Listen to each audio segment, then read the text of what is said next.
His people love it, but he hasn't. Russia's fine with it. Russia, I guess, would rather have the whole country when you think of it. A US-backed plans considered more favourable to Moscow. The head of the Ukrainian military last week said it'd be unacceptable to hand over land. Russian attacks on Ukraine continued overnight. Meanwhile, underwater cables carrying oil, gas, electricity and telecoms to the UK will be protected against Russian threats by a new high-tech naval force. A spy ship was spotted in British waters last month. Children as young as 15 have reported botched cosmetic procedures like Botox. Scotland's considering restricting non-surgical treatments to those aged 18 plus. The search continues for further suspects after yesterday's pepper spray attack at Heathrow. Police say a group of 4 men also robbed a woman of her suitcase. 31-year-old man's in custody. Sport, and there were tears, fireworks and champagne as Britain's Lando Norris won his first Formula One world title. George Alderman reports. Cheers back home at Silverstone for a 26-year-old McLaren driver who's fulfilled his lifetime ambition. You made a kid's dream true, thank you so much. After a tense battle with teammate Oscar Piastri and Red Bull's Max Verstappen, he got his hands on the trophy at the season-ending Abu Dhabi Grand Prix. It's been a pleasure to race against both of them. It's been an honour. I've learned a lot from both of them as well, so I've enjoyed it. His happiness shared by his fans. Just pure joy that he'd done it. Awesome year, incredible. A new era, it's the Lando era. The last Brit to win it, Lewis Hamilton, says he's really proud of his fellow countrymen. And Crystal Palace beat Fulham 2-1, taking them up to 4th in the Premier League. In the Scottish Premiership, Hearts got past Celtic 2-1. That's the latest. I'm Laura Safe. We have the deepest, most advanced defence relationship in the world. As I said last night, the bond between our countries is like no other anywhere in the world. The United States and the United Kingdom have done more good on this planet than any 2 nations in human history.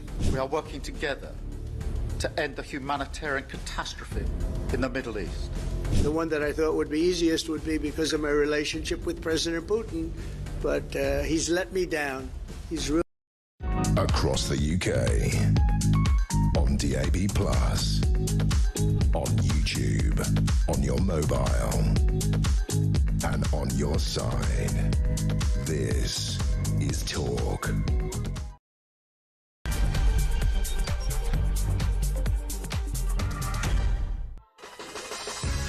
A very, very good morning to you. What is it? Monday the 8th of December. This is JK on Talk. It's where the nation comes to speak. Alarm clock Brits have their say. Have you had a good weekend? I'm just going to drop this in straight away.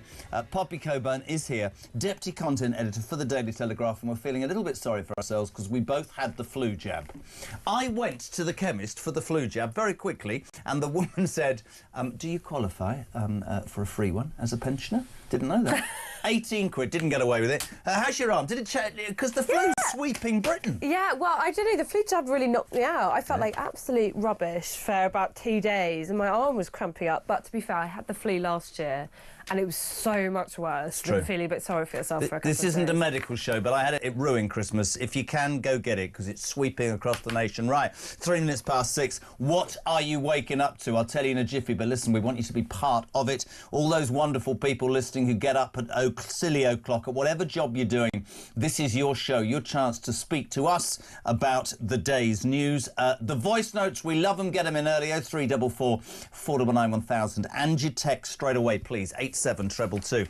This is astonishing. I'm going to go straight to it with you, Potts. This is your newspaper, and I'm not even going to lay this out this morning. I think this is utterly frightening. This is on the front, my friend, of the Daily Telegraph, and simply we should tell you, in the Telegraph, right-wingers are branded a danger. This is after a former Royal Marine banned from working with kids after he protested against illegal migrants. Jamie Michael can no longer coach his daughter's football team after he mentioned that he didn't like the idea of illegal migrants. Now, free speech campaigners have said that safeguarding concerns are being deployed to silence people who are patriotic. Poppy will tell us what she thinks. If you're right, if you're right of centre, if you just believe in conservative values, how does that make you feel? Apparently, you shouldn't be allowed to go near kids. Yeah.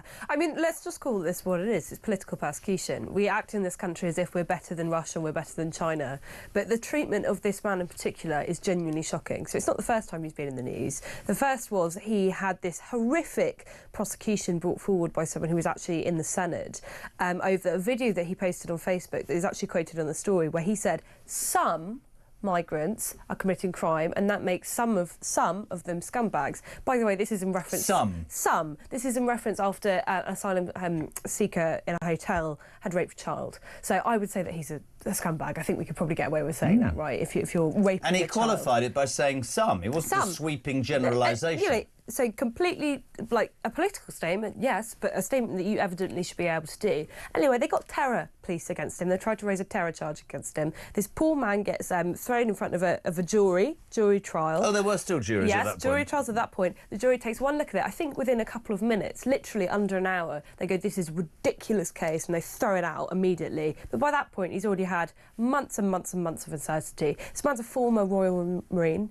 You know, he's actually fought for his country. He's done more than most people could possibly think of doing, and he's still not free from it, because look at it now. He's trying to go be a good dad, help out with his daughter, doing refereeing, and they're saying having safeguarding meetings, that apparently we can't do that. Now, there's another thing in this story, right? So we've got a safeguarding problem in this country where you can just get on a boat, you can arrive in this country.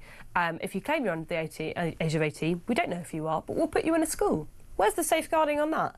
But if you say something on Facebook, you make a political comment on Facebook that social workers don't like, apparently you are a danger to children. It is so upside down, topsy-turvy, that I'm almost lost for words, right? But these are the people that we're actually dealing with, right? This to me, and I mean, I actually get quite fed up, I'm sure that the listeners do, to come in here every day and have these sorts of stories, and you think, it must be me. This is barking mad. Front of the Telegraph, right-wingers branded a danger to children. I'd go further. What I remember after the appalling atrocities in Southport, when Starmer jumped up and very quickly got his militia on the streets, got people arrested and charged, brilliant. But he labelled anybody that disagreed with how he runs this country as far right. I think it's a real danger, that whole phrase, far right. Is it far right to say, I don't want young men, unvetted, who could be and could do anything, into this country? And you're dead right. Isn't that a safeguarding issue as much as having a view? What about safeguarding of the examples across this country of schools where young kids are being indoctrinated by, over-sexualised, I would say. I had a conversation the other day at my son's school with the teacher, because they were starting to talk about sex education. And I make no apologies for this. I want to know what he's being told. And that's a private school. I'm being completely straight there, right? I choose to do that for my son. But I want to know. I want to know what's being said. And this guy, Jamie Mitchell, and he's not just going to be, Jamie Michael, he's not going to be a one-off, is he? This is happening all over the place. No, I mean, this is a particularly appalling case. But as you say, this is happening all across the country. We're lucky we've got organisations like the Free Speech Union who are actually there to exist now to help these people. They do a blinding job. They do a fantastic job, and you know, all credit to them for digging out this story and supporting this poor man.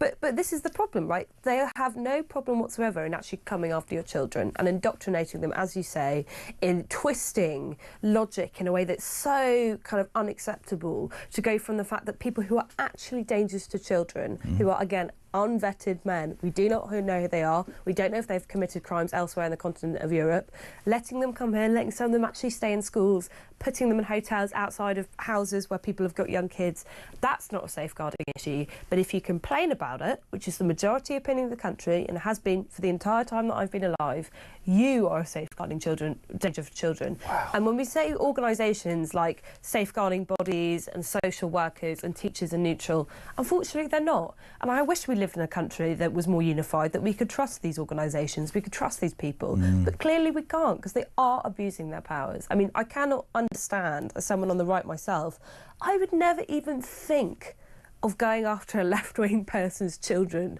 and saying that they're a danger to children personally because I disagreed with what they thought.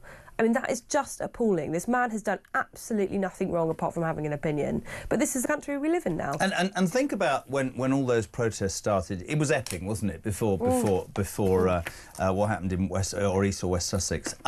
I remember, before the Pink Ladies, before all of that, this was mothers and fathers on the street saying there's a migrant hotel next door to a school, a girl's been sexually attacked, we have genuine concerns. The Bell Hotel, the local council, they should be saluted as well. I don't even know what colour they are. I don't know if they were blue or red, or I don't know what party they were from, but they took the case to court and they won, and our government went, no, this is against the rights of migrants. And our Prime Minister said, did he not, that the rights of migrants are more important than the safety of British people. 100%. Well, that's true. So where's the safeguarding duplicity in that then? Yeah, well, and it just shows the farce, right? It doesn't actually... this is the way the system that we have set up now. The worst crime that they commit, if a migrant on foreign soil, the more heinous it is, be it murder, be it rape, be it torture, the more likely they are to remain in the UK, because their lawyers can make a case that if they go sent back to their countries, they might actually be punished, unlike this country, which is soft up, slap on the wrist. So if you commit a heinous crime, you're more guaranteed to stay in. So not only do you come here willy-nilly and be given everything, but if you come to this country and commit a heinous crime, you're more likely to stay, because under the ECHR you can use the excuse that you will be unfairly persecuted in your home country. Oh, my God. Seriously? I don't know. Mark is looking at me, I'm looking at my... Where are we at? Shane, Jez and Pops, Shane in Bournemouth, morning. Left-wing teachers and left-wing parents are the ones who should not be allowed near kids. Shared toilets in schools and teaching kids to identify as a furry is not what I would call safe. Being cautious about proving criminal economic migrants is not dangerous. To me, that's honest. Good morning to Anthony Khyber. Morning, Jez. Pops. Like you, outside my local food hall is a homeless man, and shoppers like me normally buy him food. It struck me this weekend when I saw him in the rain that if you rocked up to an asylum seeker hotel, this poor soul would be turned away. This is while people who have never contributed to the country are being given full board and a warm room. What the hell has my country come to? And when people, you know, so presumably these people would say that I'm on the right, yeah? So I'm a danger to children. Yeah, it's ridiculous. What do you make of that, Pease? Waking up, whatever you're doing, alarm clock break. You're being told that if you are, forget this far right, if you believe what? In a strong border, or you believe in police, men and women on the streets getting intel and arresting criminals, or stopping and searching so we get knives off the streets, or getting rid of drugs, or having an army that could defend this great country, or once great country, you're on the right and you're a danger to kids. What does that say, Pops? Well, what does it say? We are not a liberal country. I've been saying this for ages. We are not a liberal country. This is not what a liberal country would do. And I mean capital L liberal. I mean in terms of believing in free speech, freedom of association, all of those rights that made us one of the best countries in the world. Those rights do not exist anymore. That story I told you earlier about this particular man, he was let off by a jury trial. We no longer will have jury trials because David Lammy is trying to get rid of them on the grounds of cost-cutting and efficiency. So what happens when the next poor sod gets hauled in front of a judge on trumped-up charges that have no legitimacy whatsoever and an attempt to ruin his life because he's on the political right? Is he going to be let off? What do you make of it? I can see Christian's already dealing with voice notes. 0344 499 1000, text to 87222. The other main news that you are waking up to, let's get straight to this.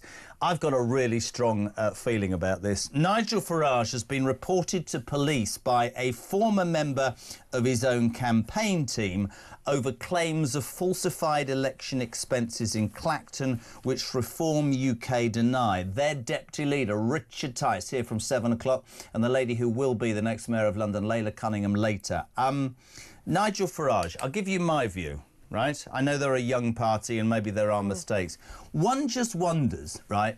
Well, no, actually, one doesn't wonder. One knows that these attacks are going to keep coming and keep coming. Firstly, they tried to close his Coots bank account. Over the weekend or last week, he said something racist, allegedly, 49 years ago, right? Now, apparently, he's going to be done for election fraud. And to me, it just smacks again and again of I hate the word, but the establishment panicking and throwing whatever they can at him. I think they are going to be going through... I mean, Farage, he's been under an incredible amount of scrutiny for a long time, but I think you're going to see every single journalist hostile to him, every single politician hostile to him, going through every bin he's ever used, looking at every receipt he's ever invoiced, trying to like trip him up. And look, I don't know the specifics of this case. It may well be that he accidentally went over the rules. But if we are seriously saying with a straight face that all the other political parties are whiter than white, I mean, it's ridiculous. We had the Lord Ali scandal where it turned out, a multi-millionaire was buying clothes for the Prime Minister. Let's make the point. If you're tuning in and you're going, well, why are you defending him? If he's made a mistake, he's made a mistake. But this is bigger than that. This is absolutely everything. I just want to take you back, actually, because I've been desperate to play this clip. The BBC have been absolutely straight into Nigel Farage because they are the bastions of everything great, aren't they? Not. He was lambasted. Apparently, one or two people from 49 years ago said, "Oh, we might have said something slightly tenuous." And he was at a press conference last week, and the BBC, some little reporter thought, "This is my big moment." His response to the BBC is absolute TV. You loved this, didn't you? Yeah, it's fantastic. This is Nigel attacking the BBC. Have a watch, have a listen. The double standards and hypocrisy of the BBC are absolutely astonishing. At the time I was alleged to have made these remarks, one of your most popular weekly shows was the Black and White Minstrels. Right? The BBC were very happy to use blackface. Oh, and not just in the Black and White Minstrels, you did it in It Ain't Half Hot Mum as well. And what about Alf Garnett? Do you remember what he called Marigold? Do you remember the word he used to describe Marigold on not live, but on primetime national TV? I better not repeat the word, otherwise you will use it and say that I used it. Homophobia? It ain't half mum. Are you being served?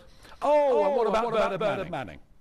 Perfectly happy at exactly the same time for Bernard Manning to appear on primetime national BBC comedy, telling jokes for which these days you'd probably get a knock at the door from our thought police and perhaps get a 31-month prison sentence. I cannot put up with the double standards of the BBC about what I'm alleged to have said 49 years ago and what you were putting out on mainstream content. So I want an apology from the BBC for virtually everything you did throughout the 1970s and 80s. Now, what's really interesting there is his critics went, "Oh, we've got him rattled." I think that is absolutely nailed on right. Completely. That is not in any way condoning anything that somebody might... We have all, trust me, said things that we would undoubtedly regret. And I don't know the facts behind that, but to me, this smacks, as I said, of a generation of the establishment panicking their bits off about the fact that millions of people in this country... Just one thing I want to say this.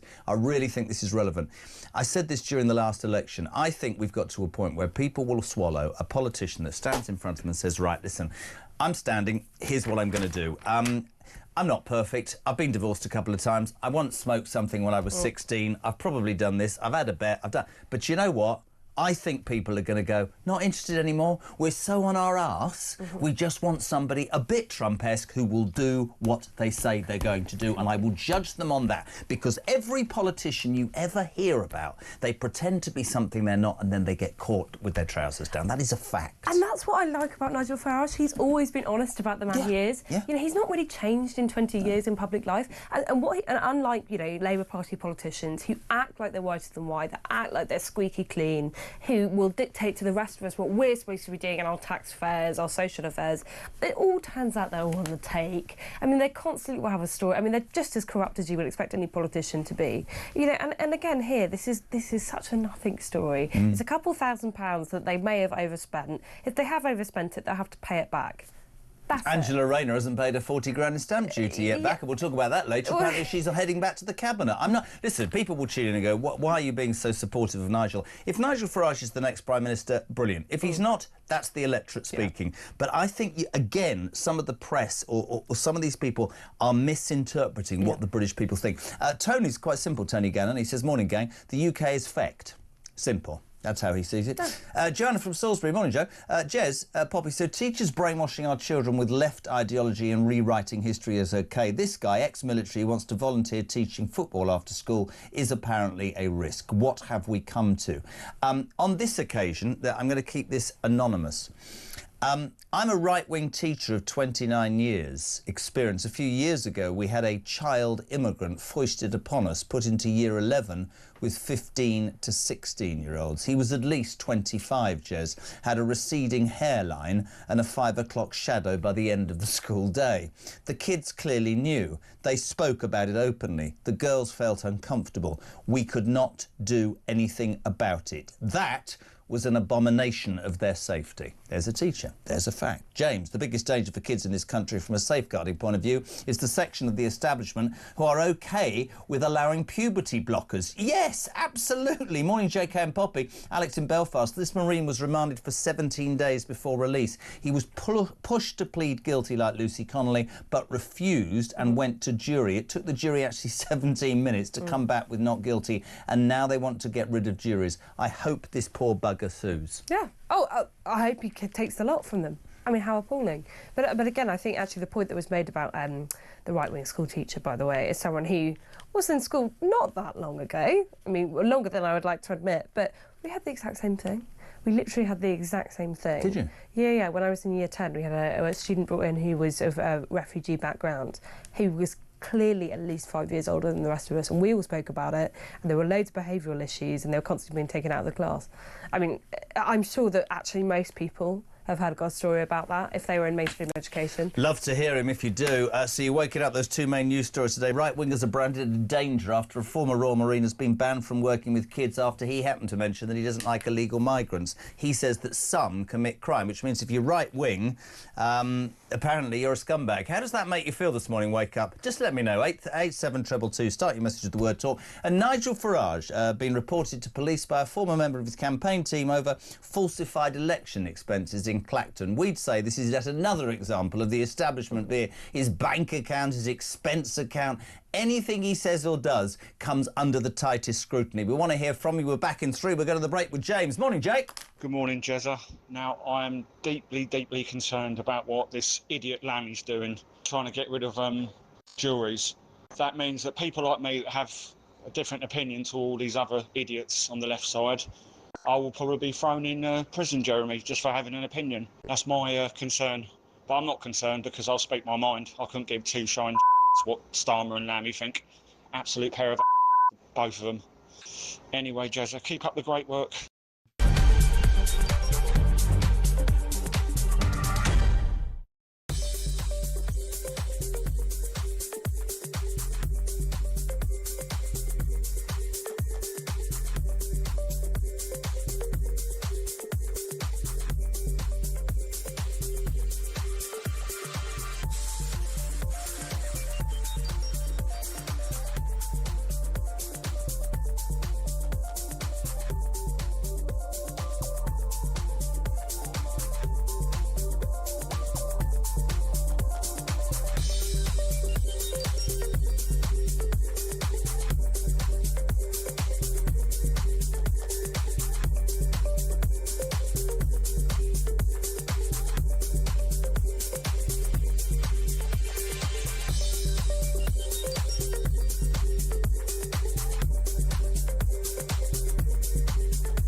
The biggest broadcasting organisation in the entire planet, a behemoth, and a little guy with dementia, a pensioner with dementia, has to pay them £26 victim surcharge.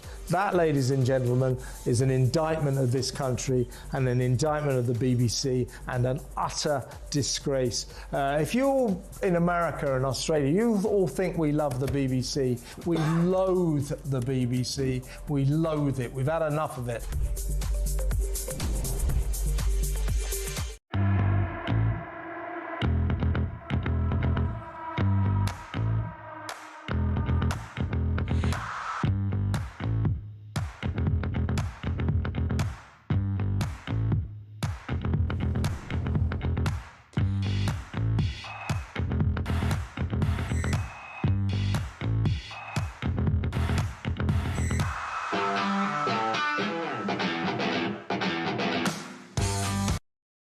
Across the UK, on DAB+, on YouTube, on your mobile, and on your side. This is Talk.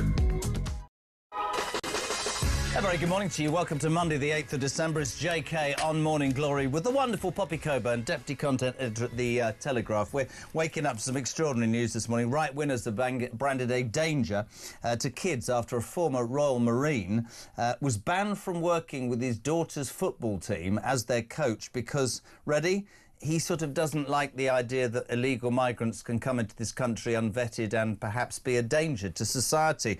Basically, free speech campaigners, and we salute the free speech unions, are saying that safeguarding concerns are being used to go against patriotic people. So I ask you this morning. If you are right of centre, do you see yourself as a danger to children? Would love to hear from you. 87222. Start your message with the word talk. Voice notes as well. And Nigel Farage, you're waking up to, he's been reported to police by a former member of his campaign team over claims of falsified election expenses. We're not condoning that. If it's wrong, we're saying this is the establishment having the go. Andy, good morning. Good morning, Jeremy. Andy from Hull. Just wanted to talk about this ex-Marine that's been banned from working with kids because of his far-right views or whatever it is he's saying. So all he needs to do is turn up to one of his refereeing sessions or whatever he's doing as a drag queen. They'll love him then, won't they? They'll embrace him, they'll champion him, and he'll be seen as brave and fearless instead of a far-right tyrant. Because that's the sort of clown world we're living in right now, isn't it? It's ridiculous. Just, have a good day, mate, and take care. Good man, Andy in Hull. Listen to this, Lee in Bexley Heath. This is for you, Poppy. Talking about dangers to kids. I took my daughter to see a university in Lancashire. I won't name it. I needed to use the toilet, so I popped into the gents. Yes, they still had ladies and gents toilets. They didn't in Brighton when I went. But in the gents toilet, you see, this is what... And I know you're a 20... I apologise for this. No. There were tampons and sanitary towels for men to use. What? How? What? I mean, honestly, Alarm Clock Britain's just trying to get through the traffic, trying to get the car started, and this... Oh, Christian, I'm going to lose my... Sorry, that's really tickled me. It's the idea of, you're going in there, tears of laughter, but don't worry, you've got some tampons and pads to dry them. It's fantastic. It's just, honestly, what is wrong with the world, man? Jez, Poppy, the depth this Labour government are going to no longer surprises me. I'm really worried for Nigel. Starmer is desperate for absolute power with scrapping at juries in elections. I can quite imagine his dictatorship will refuse the general election in 29. Robbie, I'm going to say this to you, and Poppy might or might not agree. I know Nigel Farage, nothing. They can throw whatever. He believes that the people will judge him for the plan he has for the United Kingdom. And actually, the people who genuinely believe this country needs change will simply rub their hands together and go, that's what happens when you... It happened to Trump. It happened to Trump. Yeah, I mean, the more that he actually represents the interests of the people that make this country great, the more they're going to try and destroy him. They will try and destroy him personally, and I think everyone already knows that. They just want to know what he's going to do when he's in government. Frankly, that's all anyone cares about. Can he make my life better? He gives a toss about this stuff. It's completely But if you marginal. go to Lancashire to university and you're a man, you can get a tampon We've got or a much sanitary. bigger problems than a couple £1,000 might have been spent on refurbishing a bar. I completely agree. Like tampons and everything. Anyway, now listen. The next story, and we'll go to the Prime Minister, because there is no doubt. I don't even want to call him the Prime Minister. He is right up against it, isn't he? And one of the stories that seems to be doing the rounds is that our Ange. Last week there was a story that our Ange, who still owes 40 grand in stamp duty, by the way, had been approached by Wes Streeting's gang for what did they call it? I can't even say the name. What's Wes and Angela together? Was Angela to take on Starmer? Her people said no, we're going to stand on our own. She still hasn't paid back the money. Over the weekend, Keir Starmer has said that Angela Rayner, forced to quit over an unpayment of stamp duty, only 8 weeks ago, is hugely talented and will return to his cabinet. This is obviously a man who realises that his time is nearly up. What does that say about his judgment? I don't think he's ever actually picked any decent decisions since he's become Prime Minister. I mean, he's managed to underestimate every single scandal. I think as soon as the Prime Minister says he has faith in you, you know that within a week you're going to be out the door, basically. Yeah. So I wonder if this is his version of doing the kiss of death to Angela Rayner. I mean, you're completely right, by the way. I think she wants to go for it on her own, as Wes Streeting does, as Shahbana Mahmood does. They're not going to get it. And if they actually think that that's going to fix the country, then they have another thing coming. Well, no, maybe. They're not interested in whether they're going to fix the country. They just want the glory, right? I think they think they could do a better job of it. And part of me thinks that is kind of right. I do think that... I'd love it if she was the leader, by the way. Keir Starmer is so bad at that job. I mean, his MPs are completely at their wits' end because he doesn't respond to their messages. He never actually turns up. There was one man, he went to his constituency and he blanked the local MP. And one of the constituents said to this MP, he told me this, do you think he knows who you are? Like talking to a local MP about whether the Prime Minister knew whether or not he was actually there. You know, he is utterly robotic. He has no people skills whatsoever. That said, Angela Rayner. Is the country really ready for Angela Rayner? Is it ready for Wes Streeting? Is it ready for Shahbana Mahmood? But you name everybody, and all of them wouldn't win it because we know that the Labour members, if there was an election, right? And actually, I should add to this. Look at this front page of the Times today. Labour group, nearly, that helped the PM to power, starts hunt for successor. I hate think tanks, by the way, almost as much as I hate Euro Disney. I'm joking, I'm going there on Thursday, so looking forward to it. The French and theme parks, what a combination. Labour Together, the campaign group that once run by Morgan McSweeney, Starmer's chief of staff, asked activists this weekend for their views on contenders for the leadership. So let's be perfectly honest, they're all scurrying around. But ladies and gentlemen, who have you not heard from in 2 weeks? Red Ed. Ed Miliband. We haven't seen hide nor hair of him. If there was an election tomorrow amongst Labour voters, he would win. Yeah. Hands down. Yeah. The man that can't eat a sandwich. It's like we're going in a portal back to 2015, but we're all poorer and worse off. Great line from Poppy Coburn in the break. She went, if Red Ed becomes the Prime Minister, we're doing this bloody show by candlelight. I mean, honestly, that's what we've got. But I think I've said this on the show before. The next Prime Minister will not be Nigel Farage, it will be Ed Miliband. I really, really genuinely believe that after May, maybe before May, but definitely after May, because Labour are going to take an absolute hammering in the locals. Ed Miliband's going to be my Prime Minister. It's not going to be him that triggers it. It's going to be Wes Streeting, or it's going to be Shahbana Mahmood, or maybe it's going to be Angela Rayner. One of them is going to pull the trigger, get the 80 MPs to do a no-confidence vote, and then it will be Ed who actually wins, because they're going to be squabbling amongst themselves. How can he win? He was the most... Wasn't he the one that wrote his views on a tombstone? On a massive... Well, that was also Torsten Bell, who's now in the Treasury, his big bright idea. Sorry, so Torsten never believe Bell. You don't fall upwards. Is that the little one? Yes, he is the little Am I one. allowed to say what I think about him? They just add end to his name. He's just dangerous. No, I mean, really. Well, he's one of the reasons why we all got massive tax rises in the budget after it came out that actually there wasn't a black hole after all, and she just wanted to raise a bit more cash. We actually had $5 billion in our pockets. We told everybody we were 22 minus, but no, it's okay. Yeah. Frightening though about Ed Miliband, and you've said this for weeks. Yeah. He will win. The reason he's frightening is because I actually think he's quite a competent minister, but a competent Labour minister is a minister who's going to be putting through really stupid ideas well and implementing them in a way that makes them really difficult to undo them. So he's been powering through with net zero. Well, I think another minister would have felt a bit worried by the fact that the public are going, we don't want to do this anymore. Our energy costs are through the roof. Did he ever fight an election, Ed Miliband? Did he fight an election in 2015 against... He lost to Cameron, didn't he? He did lose to Cameron. Yeah, he did. It was more narrow than people realised, but yes, he did lose. I always thought, and you know, unashamedly, I was a Tory who was turned away from that and did vote reform. I've been very honest about that. I did honestly think, actually, that his brother was a better proposition. But the thought of Ed Miliband, I mean, it's frightening. The attacks on Nigel Farage. Here's Tristan. Morning, Tristan. They will go hammer and tongs at Nigel Farage over the next year or two, depending on when there is the next election. They'll just keep pushing it and pushing it and pushing it. But I'm not fussed. I will keep steadfast and I will vote for reform. So they can keep doing what they're doing, but it's absolutely pointless. But I would like to know what's happening with the Morgan McSweeney donation of £750,000. I would like to know what has happened to that. Anyway, great show. Cheers. Morgan McSweeney is, of course, Keir Starmer's Chief of Staff. I can tell you, Tristan, he will not face another investigation into undeclared donations, potentially of 750 grand, to the Labour Together think tank. He will not face another investigation. But that's the very think tank that over the weekend has decided to say, what do you think about a new leader? I mean, they are... I mean, that's frightening. Yeah, exactly. Again, it's like the Labour Party lecturing anyone in internal democracy or anti-corruption measures is so ludicrous. These people, you cannot understand. The people they truly hate most in society are people who are basically fundamentally exactly the same as them, but disagree on some aspect of NHS policy. They are total psychos. I've told you this story about the KC that represented me in that court case for years and years and years, and I rang him. I've said it before, and I'll say it again to the alarm clock Brits who I love. I remember ringing him about 3 weeks after we'd finished, and I said, "Where are you?" And he said, "I'm at the Labour Party conference." Tristan's heard this before, a Christian even. And I said, "What are you doing there?"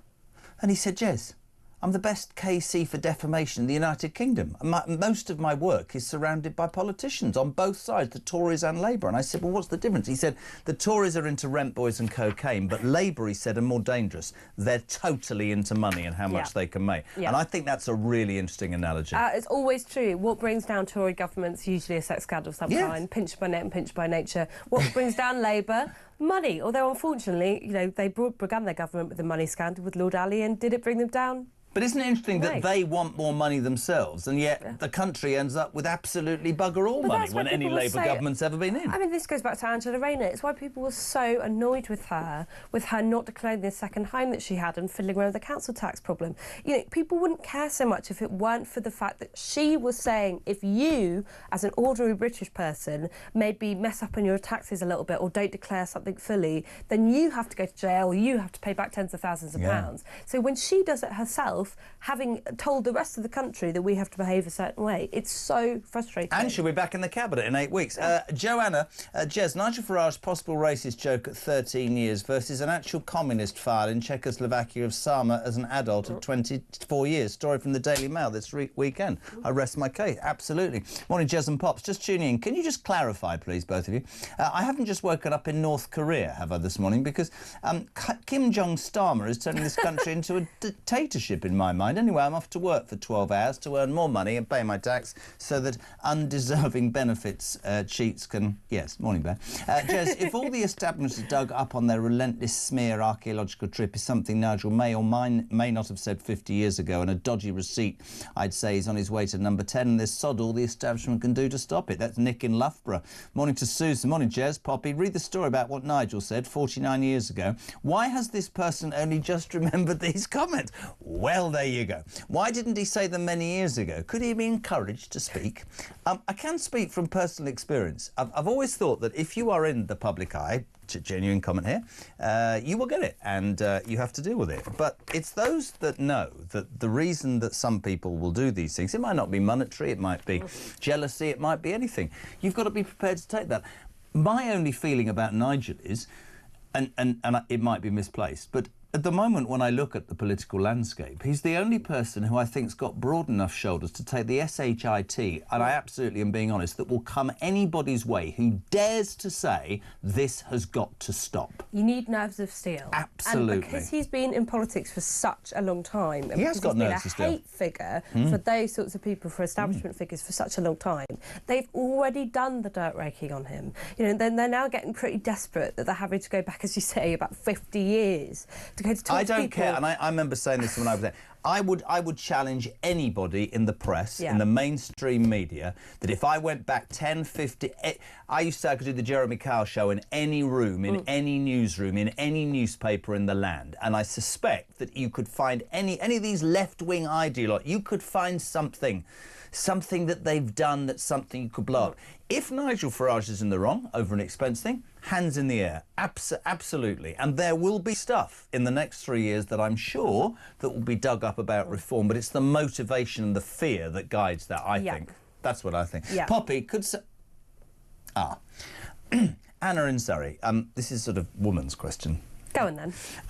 Poppy, could somebody explain to me where exactly a man is supposed to put a tampon?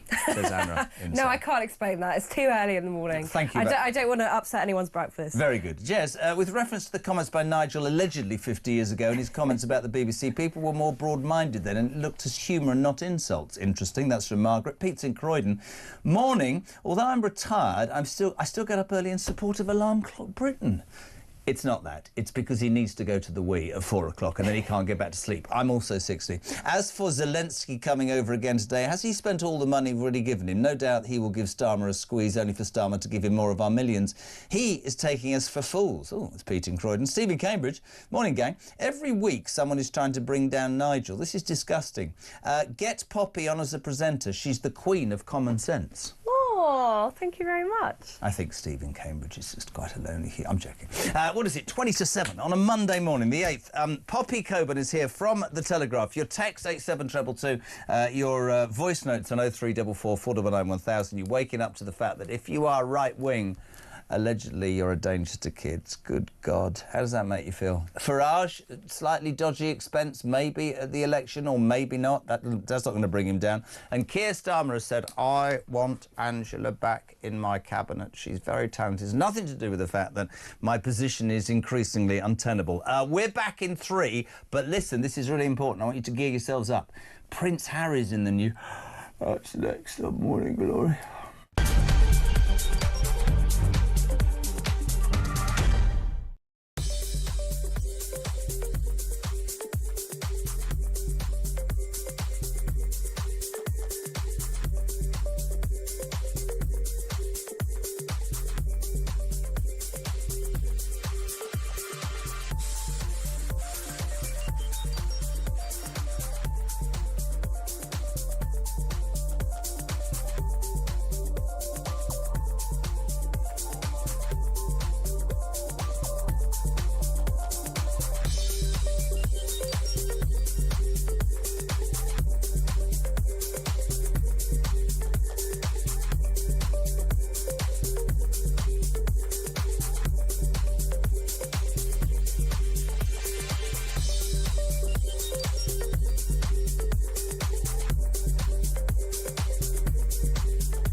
Across the UK, on DAB+, on YouTube, on your mobile, and on your side. This is Talk. A very good morning to you. 18 minutes to 7. She's making me laugh this morning, Poppy Coburn. Jez, Poppy, they won't get away from the toilets, this lot. Toilets. I knew we were heading for trouble years ago when I saw threats of going to prison for smoking in public toilets. Yet there was specifically designed... Oh, sorry. Now, you see, now I've had to read this. You see, Christian's waving at me here. Yet there were specifically designed holes in the wall. Now, I got to that and I thought, yes, you see... Can I read this out? For you to safely place your needles. There we go. Your needles, ladies and gentlemen. So drug taking was fine, smoking and you go to jail. Can you imagine reading that? Where there were specifically designed holes in the wall. Pause. Oh, my God, no. To put needles in. Morning, Jez. Says Gary Phyllis. I think Starmer is on about bringing Ange back to head off the Streeting-Rayner combination coming at him. Perhaps he may be the health secretary and Streeting will be frozen out. Whilst this clamour for our Ange to return. Can we just remind you that she didn't pay 40 grand in stamp duty? Let's just take ourselves back to what, 8 weeks ago when she resigned in utter shame. Morning, Ange. The last few weeks have been incredibly tough on my family, with my personal life so much in the public eye. But I've always believed in the highest standards of transparency and accountability. And it is what the public expects, and it is the price we pay for the privilege.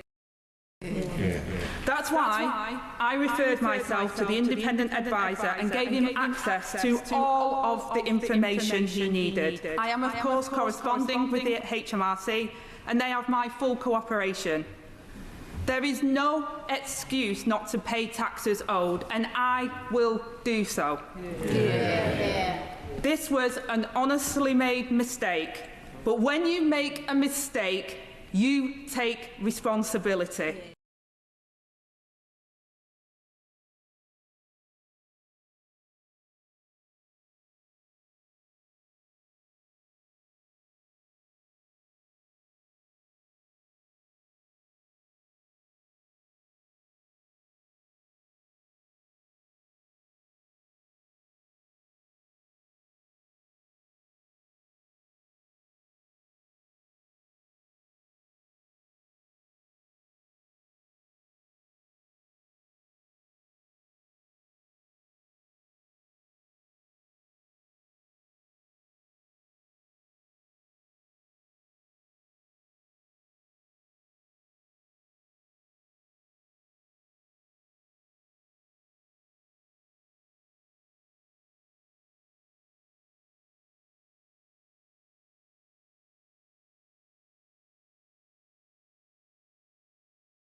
On it now, if we don't say this is the line and you have so crossed it, if we don't protect our ancient liberal rights in this country to have a jury trial, to get represented on our free speech, then you're going to see more of this stuff, unfortunately. Price we pay. Morning, gang. The establishment tactic is to try to throw as much mud as possible at Nigel, and Reform's try to bog them down and keep them on the defensive so they can't go on the offensive. The establishment can see their gravy train is derailing in slow motion. Even the Tories are just as bad, refusing to support Reform, taking legal action against Labour for cancelling the elections. There are many, many people. Tim here.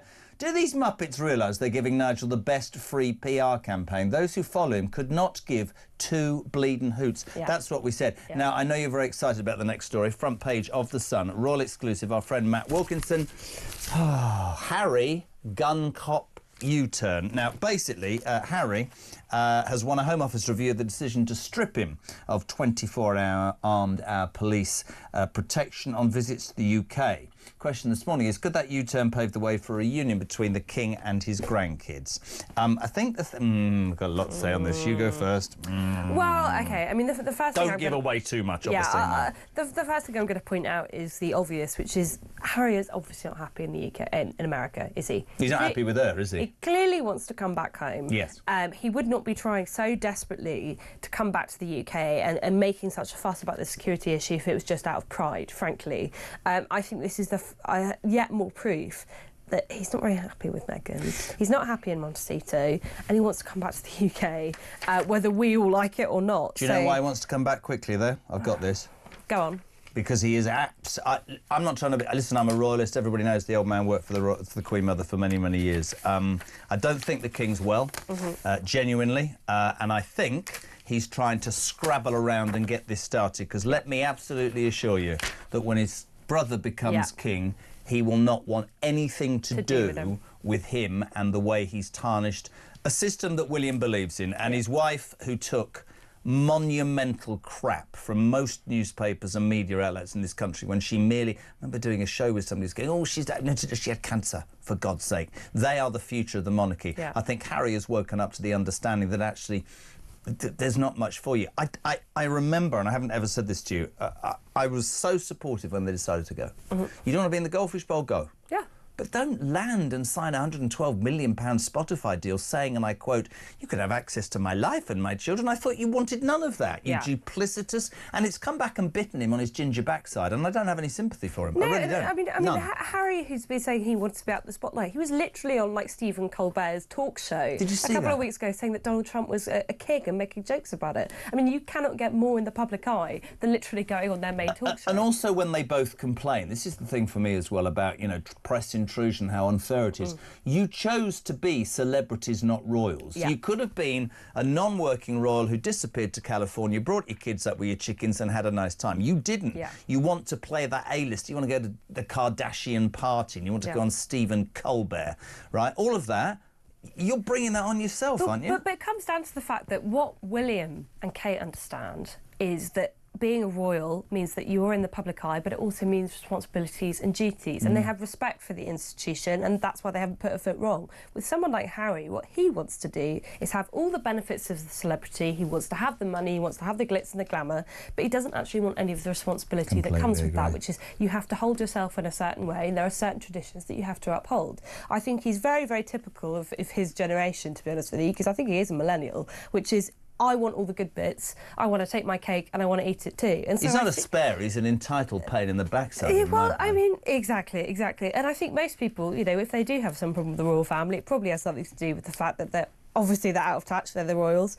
But you wouldn't get that impression from actually looking at the rest of the royal family who are actually in line to be king and queen after the current king passes away, and you just can't say that for Harry. No, He's you just can't. out for himself. He blew it. That is absolutely true. Listen, loads of response this morning. 10 to 7. We're talking how right-wingers are apparently a danger to kids. We're talking about Nigel Farage, reported apparently for election fraud. We're talking about our Prime Minister wants our Ange back in Cabinet, and Harry, desperate to come back to the United Kingdom. It just reminds me of what the old man once told me. But I'm not doing it again. 10 to 7. Good morning, Jamie. So let me get this right, Jez. If you speak out about immigrants assaulting young girls, or if you voice concerns about grooming gangs assaulting young girls, you're somehow far right and a danger to young girls, despite the fact that you're trying to protect them. Make it make sense. It is too early in the morning for this liberal rubbish telling me, a concerned father, I'm a danger to children younger than my own.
just seems like he says, she says.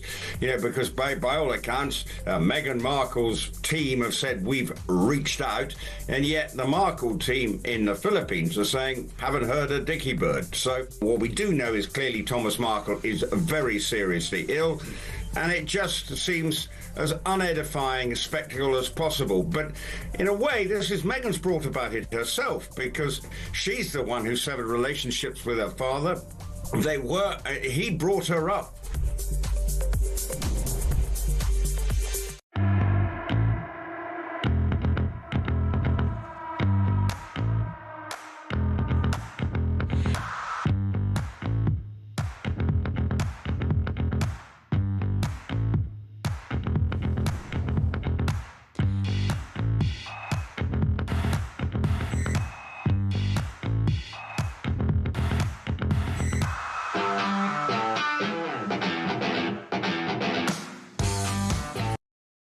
Across the UK, on DAB+, on YouTube, on your mobile, and on your side.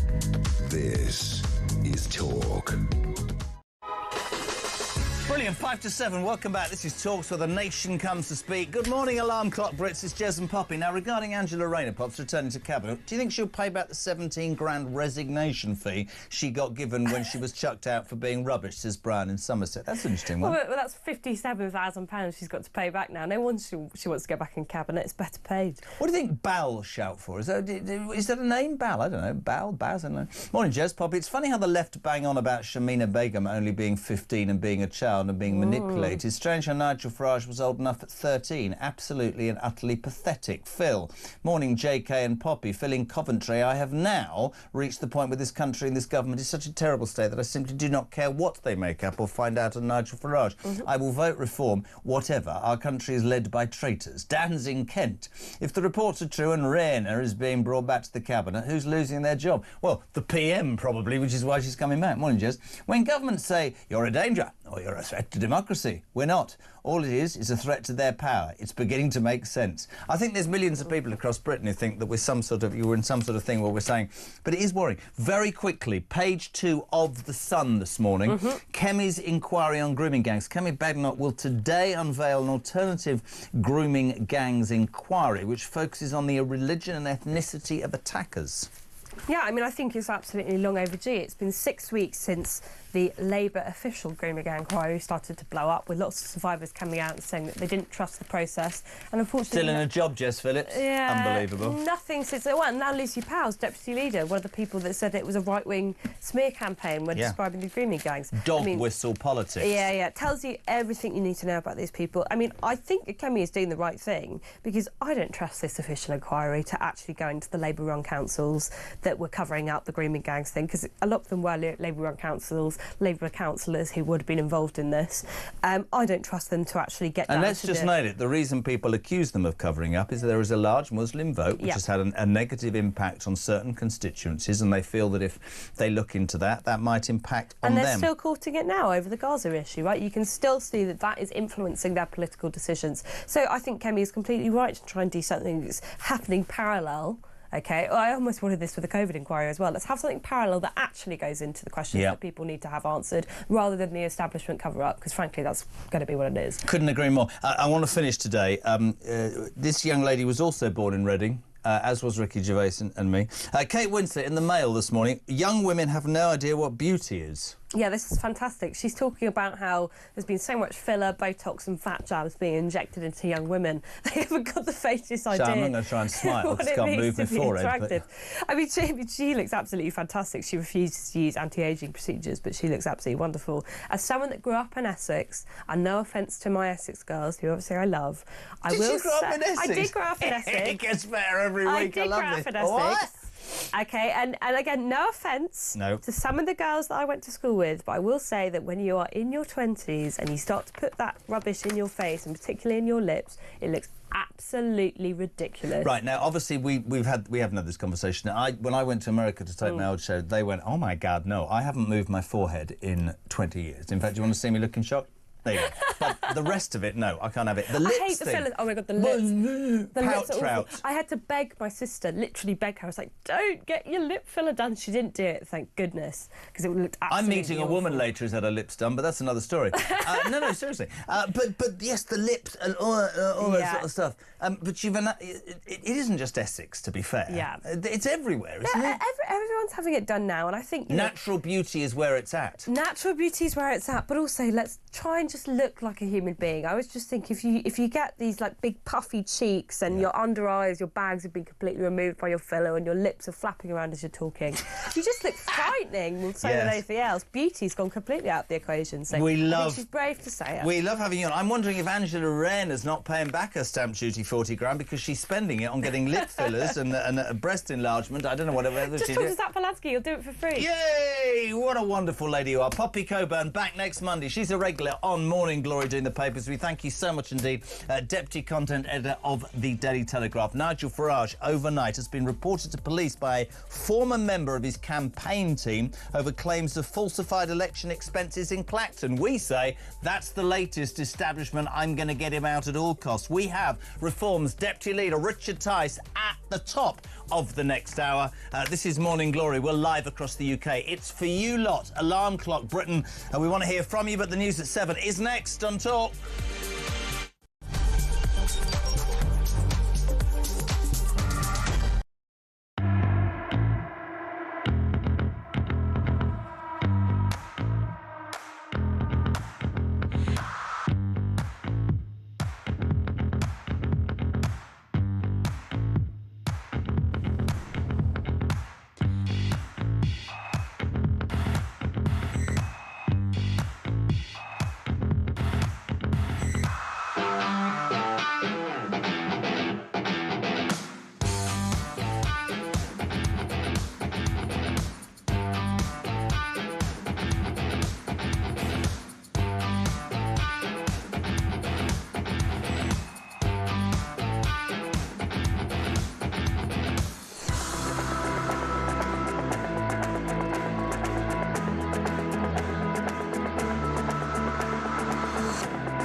Across the UK, on DAB+, on YouTube, on your mobile, and on your side. This is Talk.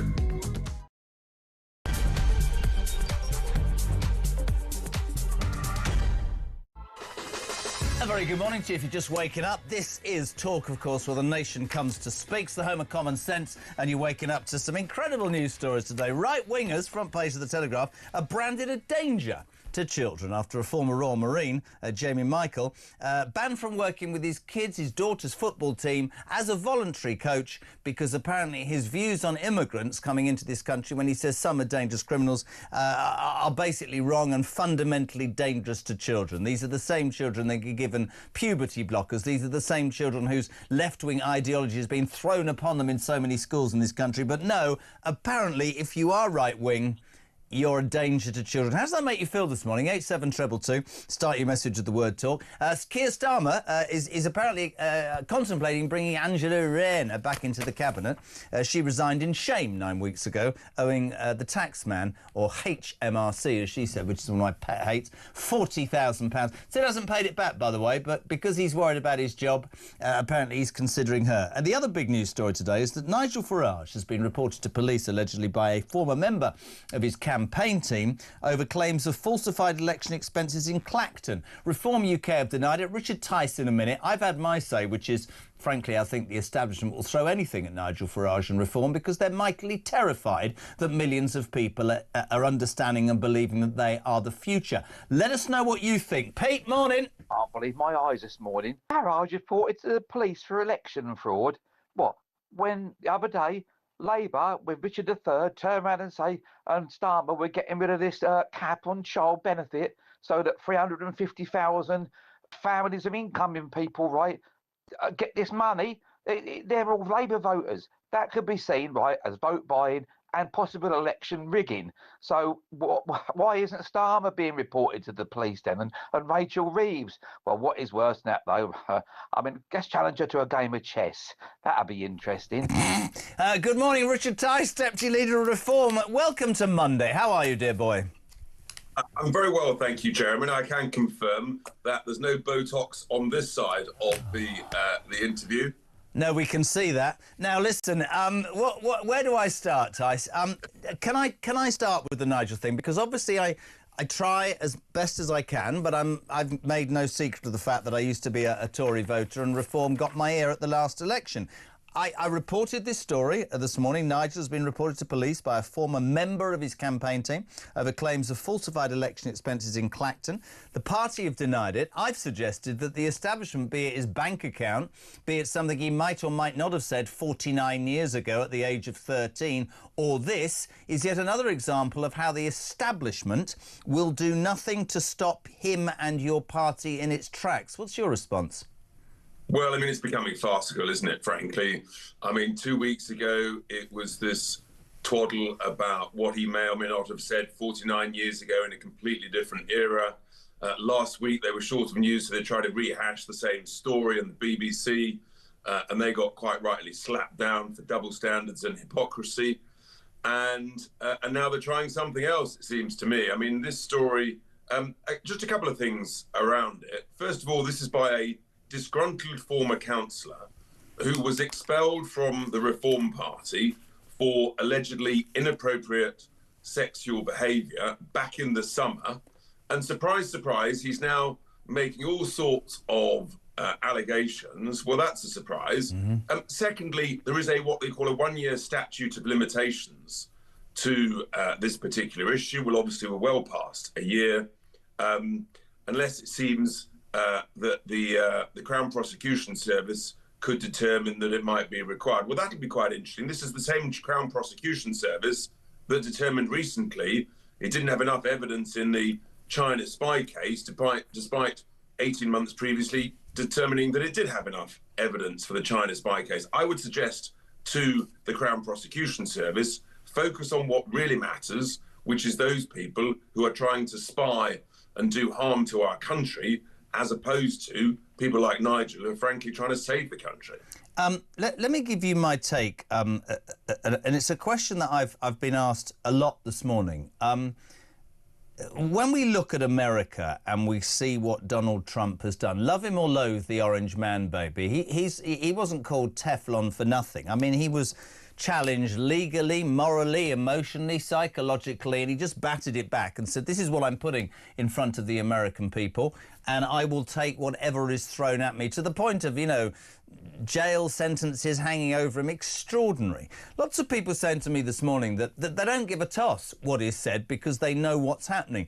Others saying, has Nigel got what it takes to take another 3 years, Richard, of attacks, because so many people will understand it's unfair or it's the system? We don't seem to have politicians nowadays that are prepared to do that. What's the truth about Nigel Farage as a man, as a person?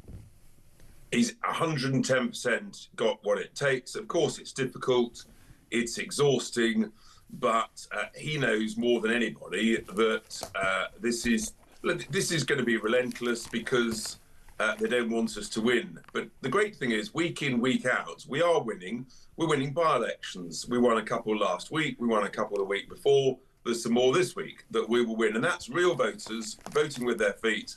And I think what we may well see is voters more and more hacked off with the establishment, going out to vote in these by-elections, to vote for Nigel, to vote for reform, and saying, we're not going to put up with this nonsense. And the fury over the cancellation of the mayoral elections, oh, surprise, surprise, they're in 4 areas where who was going to win those according to polls? Oh, I wonder. Oh, reform, there we go. What a surprise. How many messages have I had from people saying, what's next? The actual general election? It is frightening, but I think people want to know that, you know, because it is. And I've had a bit of that, nothing on his scale. It's demoralising and frustrating, but if you believe in your heart of hearts, which I think he does, I've always thought that, then he will take it. The other thing I want to talk to you about, Richard, I know you're tight for time this morning, front page of the Telegraph, right-wingers branded a danger to kids. This is the story that Jamie Michael, a father who wanted to coach his daughter's football team, has a view. It wasn't an outrageous view. He said some illegal migrants could be a danger to kids. Apparently, he's being told you can't be involved because you're right-wing and that's a danger. These are the same social services who allow unvetted men into our countries who some attack young girls, but that apparently isn't a safeguarding thing, or what goes on in our schools is not a safeguarding thing. The hypocrisy of this is off the scale, Richard Tice. It is off the scale, and we tragically do know that some, not all, but some of these illegal migrants, who are, by the way, criminals, they've broken our laws, they've broken into our country, some of them are a danger to British citizens, women and children, i.e. our kids. And it's perfectly reasonable. I mean, that is a matter of fact based on court convictions and jail sentences. So it's not in dispute. It doesn't matter what your political views are, left, right, or none. But I suppose, again, once it's not to be, there's no surprise in this. It is just a constant attack on anybody to the right of British politics because we're winning. We're winning week in, week out. Reform have won 170 polls, national polls, and the left and the establishment they're getting ever more desperate. And this is how they react. We've just got to have the courage, the conviction, the belief, the passion to rise above it and keep pushing on. Our Prime Minister is sort of daily in a mess, and this morning in the Mail specifically heaping praise on Rayner as he says she will return to the Cabinet. Now, this is a woman who resigned in disgrace not 9 weeks ago because she owed the taxman 40 grand for stamp duty. We heard a few days ago there were rumours that she'd been approached by the Wes Streeting side to potentially this dream ticket. I don't know how you put Wes and Angela together. Wes and Angela, I don't know how you say it. Apparently she's desperate to stand on her own, despite the fact she hasn't paid the money back. What does it say about his judgment that somebody who lied he wants to bring back? It's all about shoring up his position, isn't it? Desperate people do desperate things, and this Prime Minister is absolutely desperate. I think the really interesting question is who goes first? Does Reeves go first, or does Starmer go first? From everything I'm hearing from within the Houses of Parliament, it's quite likely that actually he will go first. And the question is, does he last until the end of January, or does he make it until the end of May? What is pretty much for certain is that neither Reeves Northstarmer get to the budget 2026. And on behalf of the economy and the British people, thank heavens for that.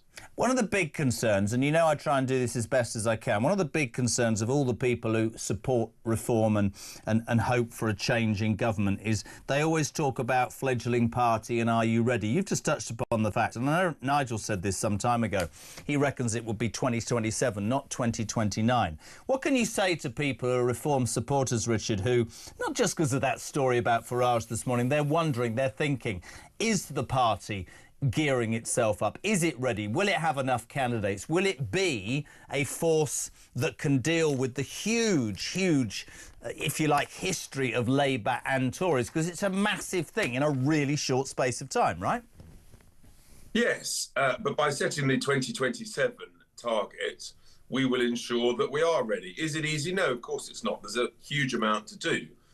But are we raising money to invest in the team, the infrastructure, and the growth? Yes, absolutely. The mayor elections next year, there's about 5,500 seats, assuming no more elections are cancelled.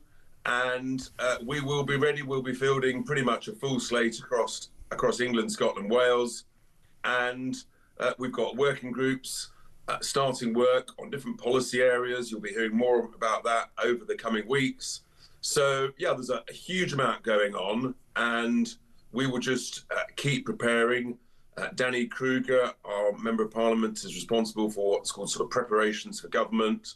So people should be reassured that we know the size of the task, we're cracking on, and essentially we're working 24/7. And sleep is a rare thing. You don't look like you've had much. Can I just ask one thing? If you do get into government and you know, Danny Kruger's responsible for the first 100 days, will he outlast Sue Gray and make it past day 93, Richard Tice? Without question, definitely. We're made of strong stuff, and I think that's what the British people want. And I bet you don't know what the last question's going to be, because you've got to be clear in 1 minute. What do you think the last question's going to be? It's time to go. No. Liverpool fans, do you want Mo Salah chucked out of your football club now, or what? No, we love Mo Salah. What, despite what he said in that interview? Well, I'm a Mo fan. Listen, mate, brilliant to have you on as ever. Thank you so much indeed. We wanted to hear from the horse's mouth about those allegations about Nigel. That's Richard Tice, Deputy Leader of Reform at 7:15. We're live across the United Kingdom. Talk is on.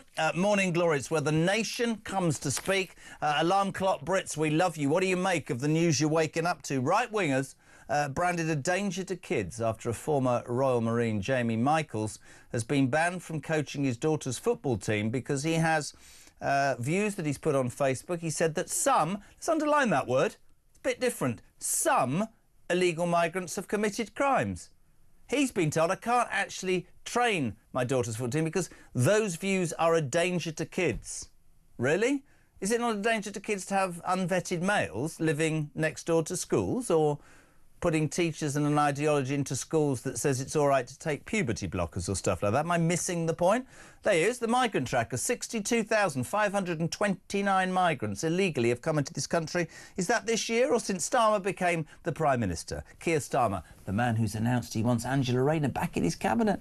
Don't think it's going to be for him to decide. And Nigel Farage, we've just heard from Richard Tice, reported overnight to police by a former member of his campaign team over falsified election expenses. Richard Tice just told you that that former member was thrown out of Reform for issues that we can't go into. Goodness me, what a morning. Hello, Chris. Hi, Jeremy. Great show, as always. Chris from Cheshire. If what's happening to Nigel Farage, it's obvious, is it not? Look what happened to Trump in the States. The Democrats and the mainstream media, they made absolutely every possible effort to bar him from standing because they know they're going to lose the argument, and so that's the only resort they can go to. Absolutely despicable behaviour. Hopefully Nigel's got the strength to get through it and save the country. Well, you heard it there from Richard Tice. He says he has got the strength. We're not going to say it's going to happen, but that gentleman, Jamie Michael, the coach, well, the ex-Marine, thrown out of his daughter's football team as a voluntary coach because apparently he's a safeguarding issue because he happens to think that some illegal migrants are a danger to kids. We're going to try and get him on after 8. No promises, we'll do our best. Good morning to Margaret. I don't know why I've done that in Yorkshire. The first duty for government is to protect its citizens. Why is it seemingly that this government is doing the complete bleeding opposite? Hello to Nick Dunn. Morning, Jez. Happy Monday. This Labour government are acting like a wounded animal. We all know what a wounded animal is, that it's most dangerous just before it dies, says Nick in Horsham. Brilliant. Good morning to Horsham. Brilliant. I was just reading that thinking, OK. Hello to Dave. Good morning, Jezza. If Prince Harry isn't happy in the good old US of A, then maybe he could flat share with his uncle in exile, says Dave in Cole. Interesting. You wouldn't want to share with... Never mind. Michelle. Morning, gang. I reckon Rayner should be brought in as the next PM, if nothing else. It will give us all a bloody good laugh. She won't laugh. And it might just be the quickest route for Nigel to get into number 10. She's in a lovely part of the country. Michelle is in Altrincham. It's posh there, you know, in Altrincham. People get out the bath to have a wee. Good morning to Bill in Romsey. Morning, JK, and the stunning Poppy. She's gone. I think the unions, and especially the Unite Union, are pressurising Starmer to have Orange back or lose funding. That's interesting. Charlie is in Brentwood this morning. No. And Lena Thompson, I'm not reading that.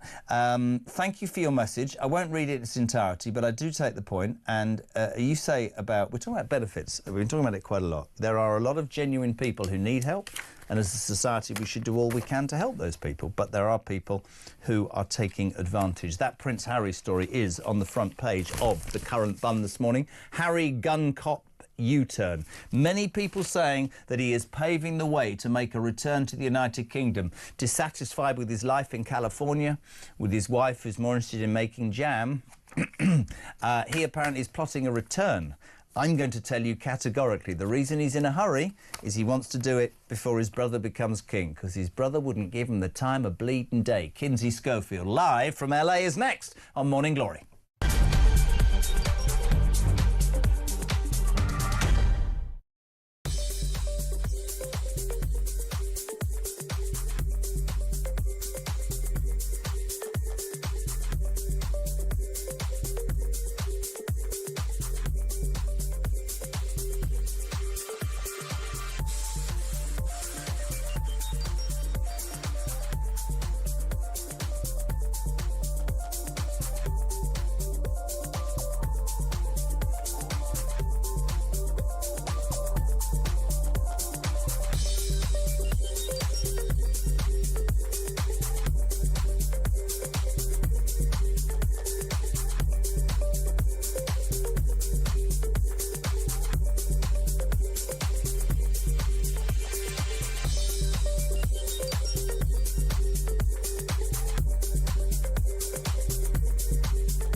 That's watching, right? It is the law. It is the law for you to say you cannot be in my changing room, you cannot be in my toilet, you cannot be in my sport.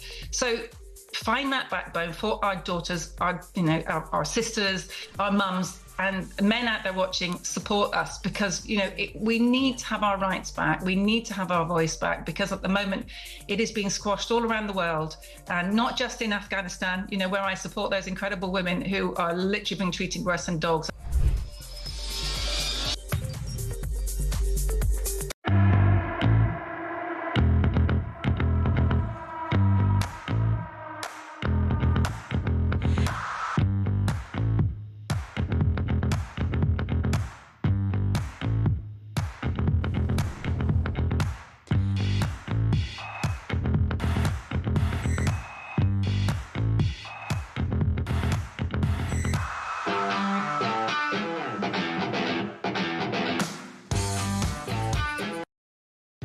across the UK.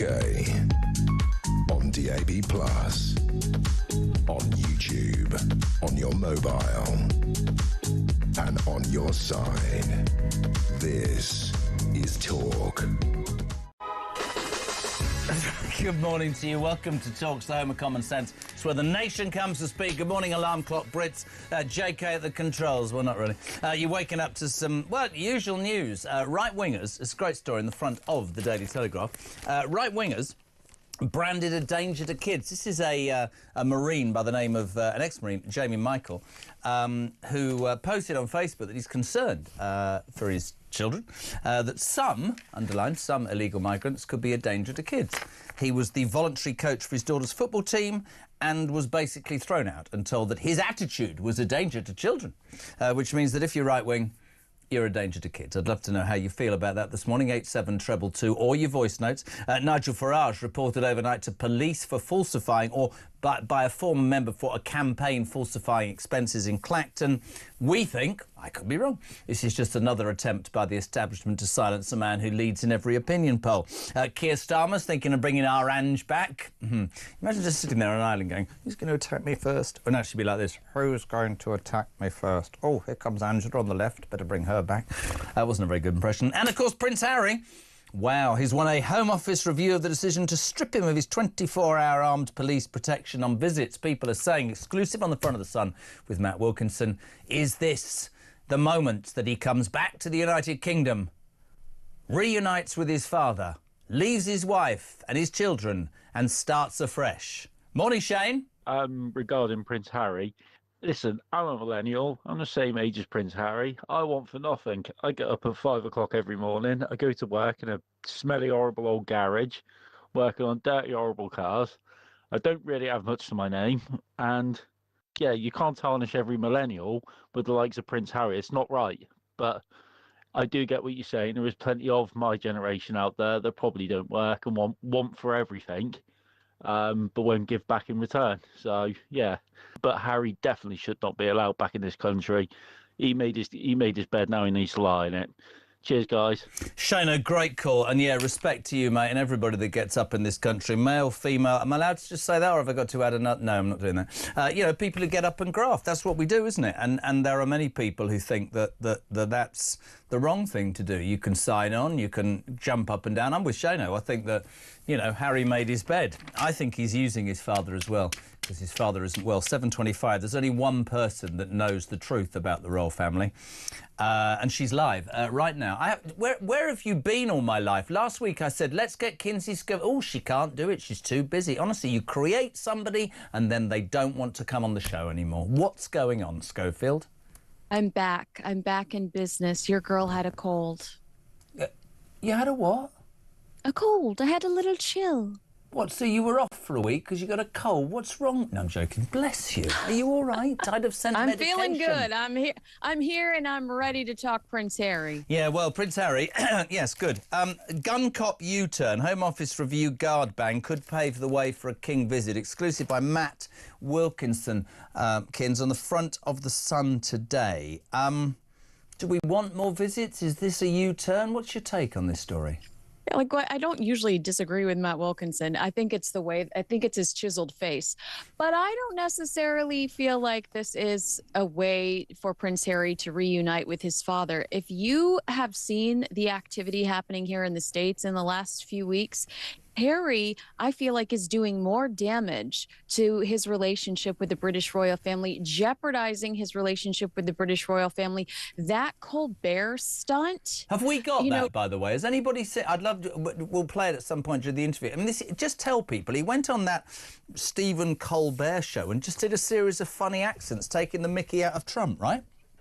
Yeah, I mean, but taking the mickey out of Trump and potentially doing damage to all the hard work the royal family recently did during their state visit and schmoozing him and getting Trump on their side of a lot of issues. Millions of dollars in tech headed your way thanks to President Trump, as well as the complete U-turn that Trump has done on Ukraine after a private meeting with King Charles. You know, for Harry to go and then make fun of Trump, who has said in the past, you know what, I'm going to let go of the immigration drama surrounding Harry because I have respect for his father and his family. I think that Harry doesn't realize that he's causing trouble ultimately for his family, or he does, and he just simply doesn't care. And that's actually probably the most likely scenario. Also, on Friday, he had another speech. He gave another speech here in Los Angeles. You're really getting a sense of his desperation for a paycheck, right? And joking about Downton Abbey versus being a member of the royal family. I mean, you know, if you are going to call this institution so toxic, then make your own lane and stop cashing in off of your association with them. But that's the truth, isn't it? And you and I have talked about this for years, it seems. We both felt when they made their bed, fair play. But then we both, I think, realised that very quickly the only way they could lie in their own bed was to slag off or use the very thing that they want nothing to do with. And their relevance is shot. I want to ask you more about, you know, I was just talking to Poppy Coburn and she said that everybody knows that he's desperately unhappy in his marriage. Is that a fact? The tabloids report that here. The tabloids have reported that there are issues at home, that Harry is homesick and Meghan is so determined chasing fame and fortune that Harry doesn't want the kids on social media. And every time Meghan's got a new launch, she inches the kids closer to an official reveal because she's pursuing those headlines and she needs that positive press. And it's one of the only ways she manages to get positive press. So there are stories circulating here in the States about issues at home. I wonder if they're true. I mean, listen, I've said it forever. I said that he would be back here with his ginger tail between his legs, and everybody thought I was outrageous. He's not. But we do agree that he would never leave her, right? What, Meghan?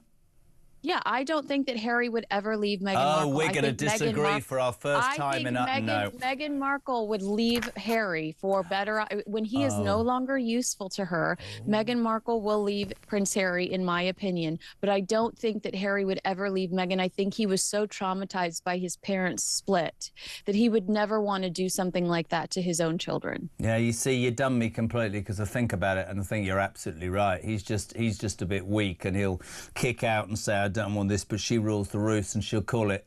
That's really interesting, but it's a mess, and it's not a mess that gets anyone. Can we also talk about the other news story over the weekend? It was in every single newspaper. Thomas Markle in a hospital in Thailand had his left leg amputated. There was a cause for, like, you know, come on, lady, you reach out to your father. She said she had. Then we had this interview yesterday in one of the Sundays saying, let me see you one more time. You know, you and I probably both judge people on how they treat their family. I think family's the most important thing in the world. You only get one. Has she reached out? Is it just publicity? Nobody knows what to believe about this bloody woman. If that was my dad, I'd have been on a plane to Thailand in a heartbeat, whether we'd fallen out or not. I mean, come on, JK. This is Fortune magazines. She's one of Fortune's most powerful women. The most powerful women of 2025, and it takes her 5 or 6 days to get her father on the phone in the Philippines. We're supposed to believe that this is one of the most powerful women, and she can't find the right email address for her father. I mean, it's the litter of lies. It's the avalanche of lies that we're being fed, not just about this topic, but in the last few months, whether it's Kardashian party pics or whatever. And people are saying, actually, that's not true. She says, I've reached out to my father. Her father says, I've not received any outreach. Then she says, I emailed him. Then he says, I haven't used that email for 5 years. Now we're hearing, thanks to Matt Wilkinson in The Sun, that she's picking up the phone and calling all sorts of, every hospital in the Philippines. You know, it's just, I find it a little hard to believe that it would take this woman that long to actually make contact with her father. Look, I've never talked to Thomas Jr. in my life, and I can tell you pretty confidently, I feel like I could get a hold of him within the next 24 hours if I wanted to. This is just her trying to save face, because at the same time, she's trying to shill a familyless Christmas special on Netflix, and she knows that this looks horrible for her. See, but that's what I mean. That's the woman that we're dealing with here.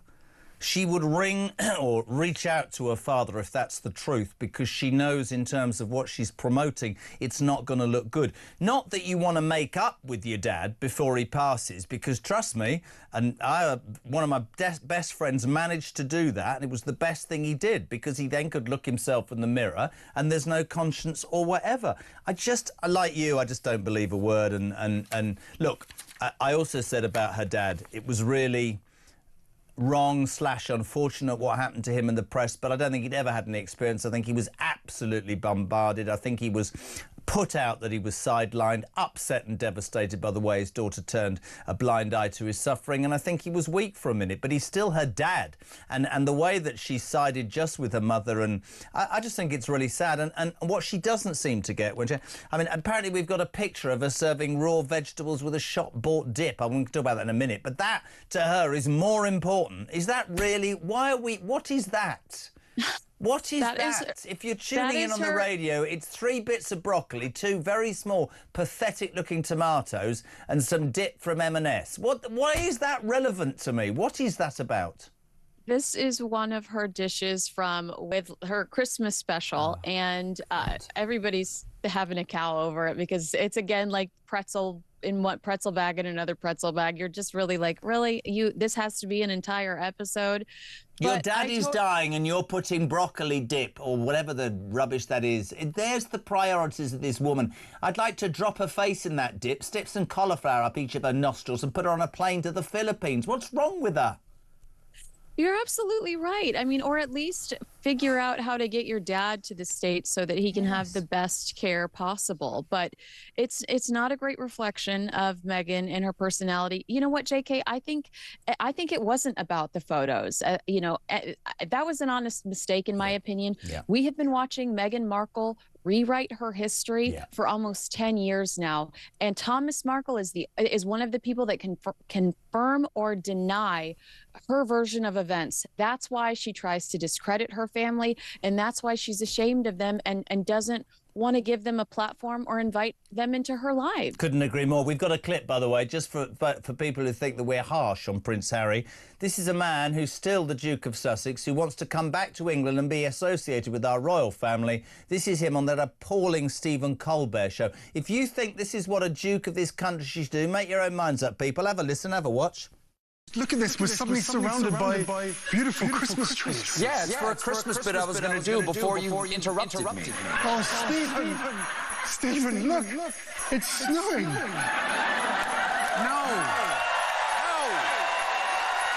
Stop it. This isn't snow. They're just already starting to tear down the Ed Sullivan Theater. This is asbestos. The asbestos is giving the horses the seizures. Stephen, you just have to believe. Doesn't this prove anything can happen? I mean, minutes ago, you said it was impossible. But look, isn't there a handsome prince standing in front of you right now? Oh, my God, I haven't seen it. That's worse than the Trump clip. Did you see him reading the autocue? What the hell is wrong with that boy? Yeah, no, I mean, well, also, back to the Trump clip, you are familiar with Hollywood. Harry is living in a gig economy today. He is chasing paycheck after paycheck. You can't go on national television and alienate 50% of your audience. Trump won the election. 50% of the country voted for Donald Trump. Do you think that those people are going to buy your book, watch your shows, and pay to watch you give a speech? No. It's common sense, JK.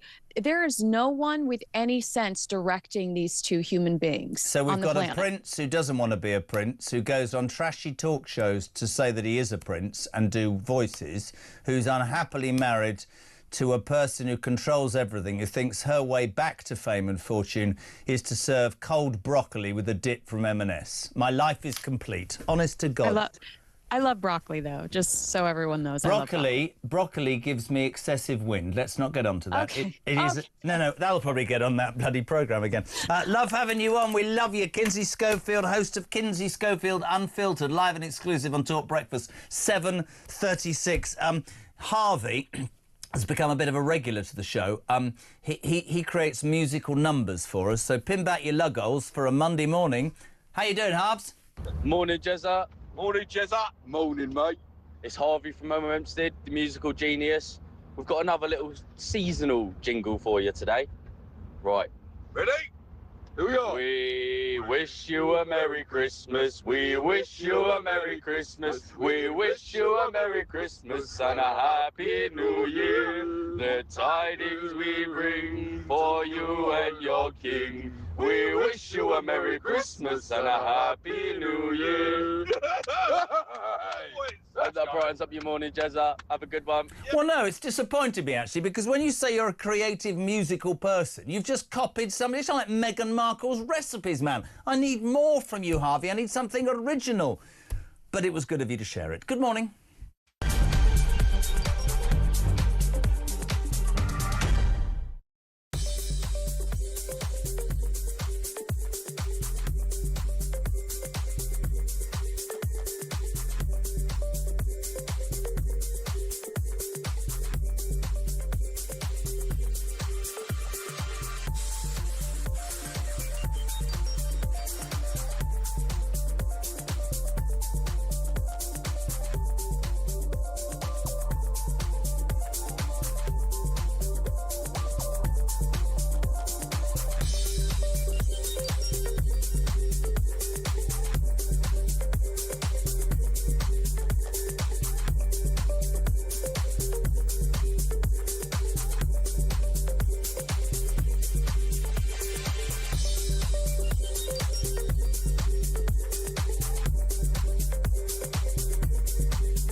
Across the UK, on DAB+, on YouTube, on your mobile, and on your side.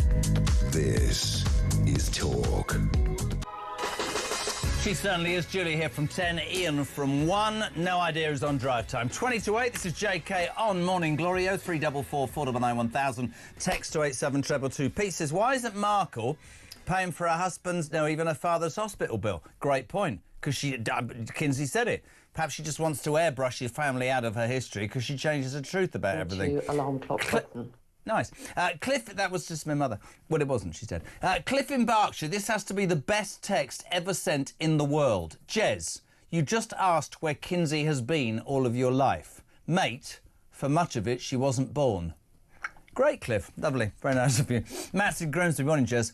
I'm disgusted in the way the left are spending so much time on trying to tarnish Nigel Farage. If only they would be as angry about the paedophile gangs. Yes, I couldn't agree more. Tim in Southampton. Jez, in January I'll have a tax bill to pay. However, I guess these payments are now optional if you take the Angela Rayner option. When HMRC says to you, I'm not condoning this, can you imagine? I'm sorry, I can't pay my tax bill. And why? Well, I'm taking the Angela Rayner option, if that's OK, because I'm absolutely confused and concerned. Mark from Doncaster here, wondering if the Rayner Street in Collab will be shortened to Raining. Very good. Very good. Just what this country does not need. Great show. May I wish all my fellow alarm clock Brits a very happy Christmas? Oh, we're starting that, are we? Happy Christmas, alarm clock Brits. Bar humbug. Listen, the reason I'm saying that, I'm going to go to Euro Disney on Thursday with my children, which will be lovely, apart from the fact that I don't like France, it's raining, and I don't like theme parks. Hello, Jane. Morning, JK. Why are this government's... What? Why are this government's employer, aren't we? We are this government's employer, aren't we? So why can't we get rid of them? It doesn't make sense. In any other place of work, when you shirk, you're out. True.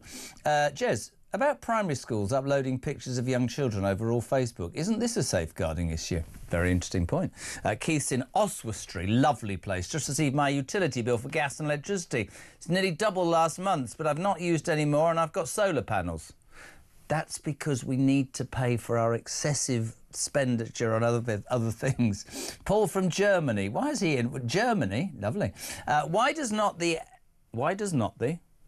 MSM report about what Starmer got up to at uni? What political views he had, his newspaper, and what country he's spent time there educating his ideology? This is actually very quickly the story that Starmer, the Daily Mail, have found that a young Starmer was a driving force behind an ultra-left publication that backed a campaign to free a convicted Marxist terror chief and may have become a tool, unwitting or not, of KGB propaganda. He also launched the Socialist Alternatives magazine along with a small group of friends in '86, just a few weeks before he crossed into Czechoslovakia to work at a camp there. Jeez, it's all coming out about him. It's not good, is it? Now, earlier there were so many people responding to this story that Kate Winslet, born in Reading, nice place to be born, very famous Hollywood actress, fantastic lady as well, has said that basically women don't understand. I mean, how did she put it? Because I mustn't out quote, but she basically says that beauty, women don't really understand beauty anymore. Hello, Laura. Morning, Jez. Morning to Alarm Clock Britain. Regarding fillers and Kate Winslet's comments, I just never imagined, having adored watching the Muppets all those years ago, that all these young girls aim to look like Miss Piggy. Long fake hair, bog brush eyelashes, overfilled lips, great big cheeks. It's amazing. Just have a look at Miss Piggy and you'll see what I mean. Great show. Tell it how it is, Laura. We say a very good morning. My next guest, fantastic. Love having him on. Chief political writer at Spike, Brendan O'Neill. How are you, my friend? Hey, Jamie, how you doing? I'm all right. I brought you on because I know that you, more than anybody I know, will respond brilliantly to this story which frightens the bits off so many of us. In the Daily Telegraph, this is a story. Right-wingers are branded a danger to children after a former Royal Marine, his name is Jamie Michael, we're trying to get him on the show this morning, was banned from working with his daughter's football team because he posted on Facebook a couple of opinions where he said that some, and I underline that, illegal migrants, convicted men, could be a danger to children. They got rid of that, but then allowing men into our country to potentially, some of them, attack young girls is not a safeguarding issue, Brendan. It doesn't make sense to any of us. It makes no sense whatsoever. It's the world turned completely upside down. So if you issue a strongly worded criticism of illegal immigration, you'll be slapped on the wrist. You won't be allowed to work with kids. Apparently, you're a danger to children. But if you just waltz into this country on a small boat and you're 22 years old and you're a strong bloke from Eritrea or Syria or somewhere else, then you're put up in a hotel, you're given bed and board, and you're allowed to roam the streets pretty much as you please. And in fact, if anyone protests against your presence and says that you might be a safeguarding problem, they will be called racist, they will be called fascist. They will end up as one of the people who children have to be protected from. So instead of protecting kids from unvetted men, from regressive cultures who we know have misogynistic values, instead we're protecting them from the British adults who criticize the arrival of those men. This is one of the most distorted ideas I've heard in a long time. Distorted, such a great description. If you were abroad and you read this or you viewed this, you'd think that the United Kingdom had lost almost every part of its moral compass, of its common sense. I know we base this on common sense, but how does that make any sense? You think about schools as well. I was saying this earlier, Brendan, about, you know, the concern that many parents have about what's happening inside schools, the ideology that's being pushed upon kids, the fact that that terrible place had to be closed down. I can't remember its name off the top of my head. They were giving puberty blockers to kids as young as 7 or 8 or 9. Or, you know, if you are questioning your sexuality, not that you would even know about it at 8, in my humble opinion, start taking a puberty blocker and you could decide who and what you want to be in years to come. And they talk about having a view as being dangerous, but this stuff not. Yeah, that was my exact same thought when I read this story. If you think about all the nonsense, and actually quite dangerous nonsense that kids are being pumped with in schools, compared to what this bloke said about immigration, which a lot of people will agree with what he said, even though he worded it very strongly. It's ridiculous. You know, kids are taught the most insane nonsense these days about 72 genders, and if you want to swap sex, you can swap sex, and let boys onto the girls' football team and all the rest of it. They're taught anti-scientific, post-truth, misogynistic rubbish. And yet we're told that someone like this, who criticizes illegal immigrants, is the real danger to kids.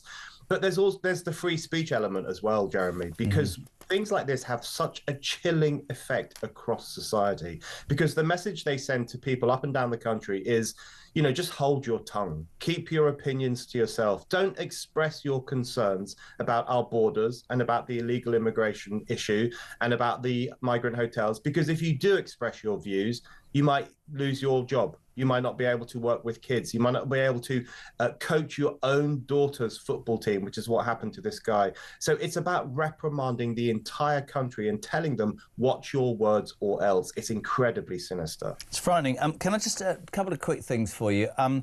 Farage, overnight, been reported to police by a former member of his campaign team over claims of falsified election expenses. Not condoning it. I started the show, we had Richard Tice on saying, yeah, listen, they're just going to keep throwing at Nigel as they threw at Trump.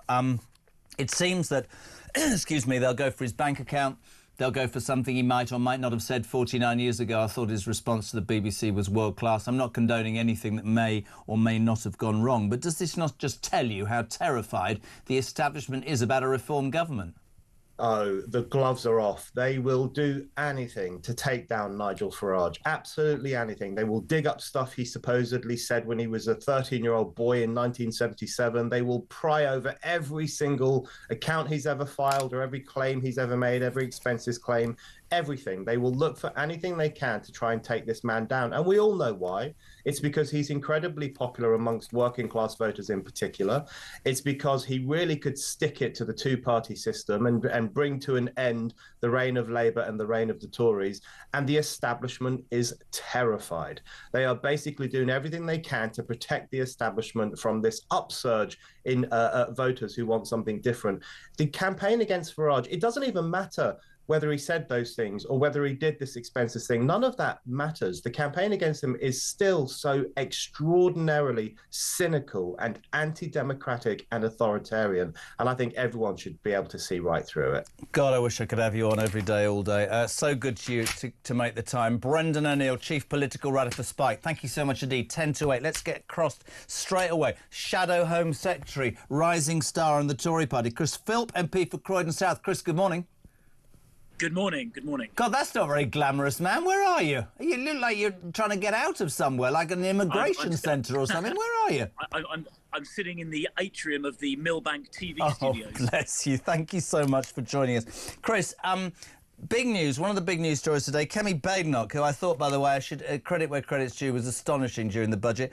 She is unveiling alternative grooming in gangs inquiry today after a Labour accused of dragging their feet. They bloody well have dragged their feet, and I might just throw this in. I remember some months ago interviewing a copper from Rotherham when this kicked off, maybe years ago, I can't remember, and he said, well, the reason it's taken us 8 years is we didn't want to stir up any tension locally, so, you know, blah, blah. I've always thought that the most important people in this are the young girls whose lives were completely traumatised, Chris Philp.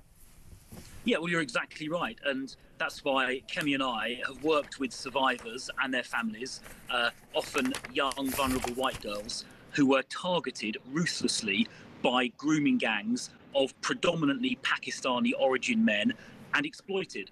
And the point you made a second ago goes to the heart of it, because the very people who should have been protecting those vulnerable young girls, the police, the local councils, they deliberately covered up these crimes because the perpetrators were mainly of Pakistani origin, and they were more interested in so-called community relations than in protecting young girls. And the people that are responsible for that cover-up need to be brought to justice, held to account, and frankly sent to prison for what they did. Now, earlier this year, we Conservatives forced the government into announcing an inquiry. They didn't want to. They were dragged kicking and screaming.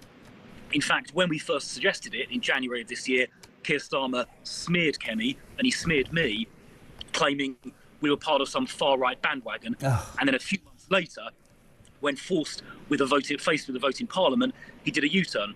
But what's happened since then? And the answer is basically nothing has happened since then. The government has done nothing. It's dragged its feet. It never wanted this inquiry in the first place.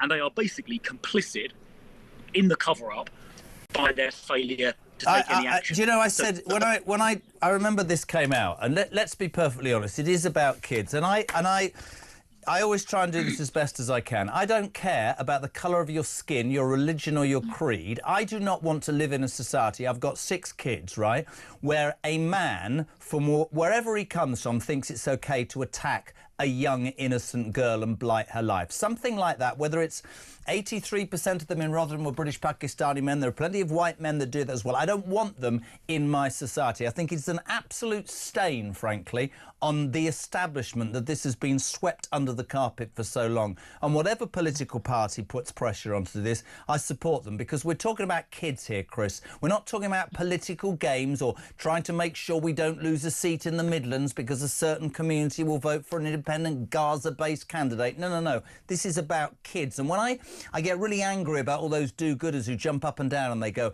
oh, you're being unfair to migrants. Well, you're being bloody unfair to innocent young girls, aren't you?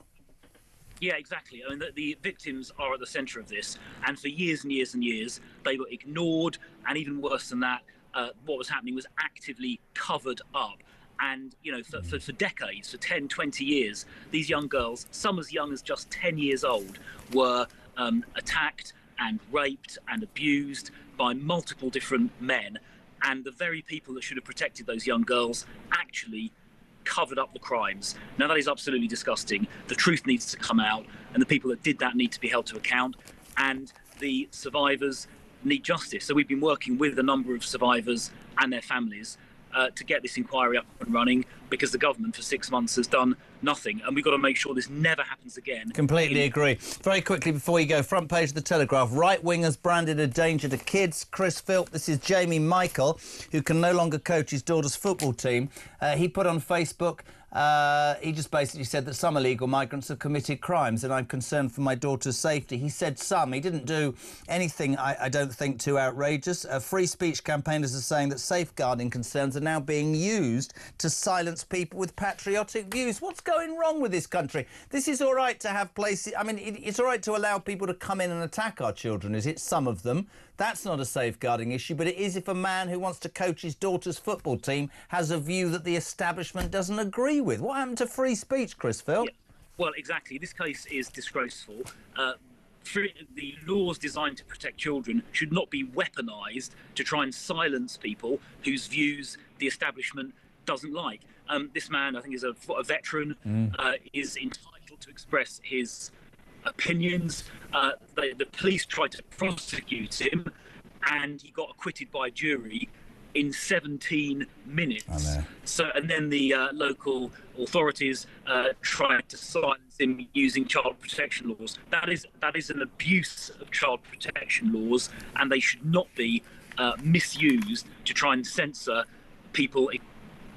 Chris, thank you, bless you. You've been struggling under that thing. We really appreciate your time, though, and good luck. I completely support the Tories in this instance. Get that grooming gang inquiry on as soon as possible. You will talk breakfast.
there. The Supreme Court has said it. There are more and more, and this is what irritates me, more and more women and girls being sexually assaulted on our streets. I'm sorry, I am not racist, but the illegal migrants that are coming in here, I have no problem with legal migration at all. You want to come here, live by our laws and contribute and mingle with us, fine, bring it on. The people coming in on these boats, so many of them are coming from feral backgrounds where they have no moral compass.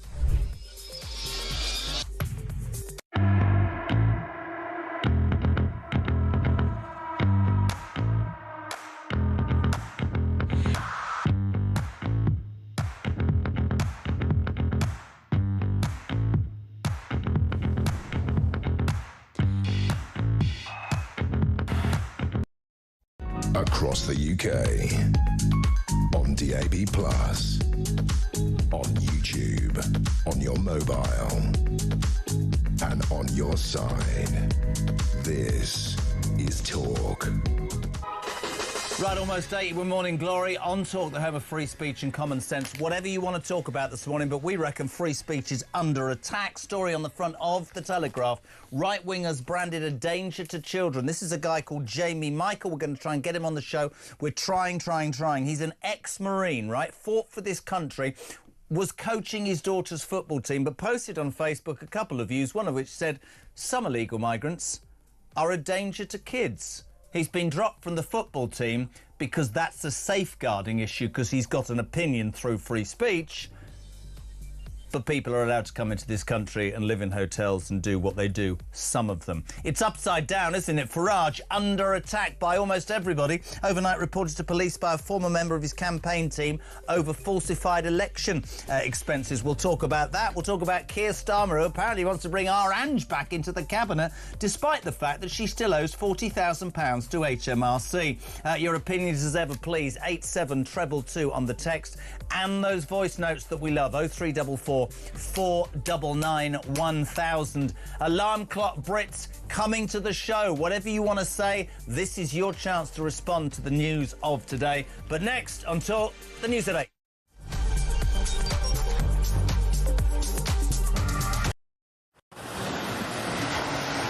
Libya has become a major transit route for refugees and migrants from sub-Saharan Africa.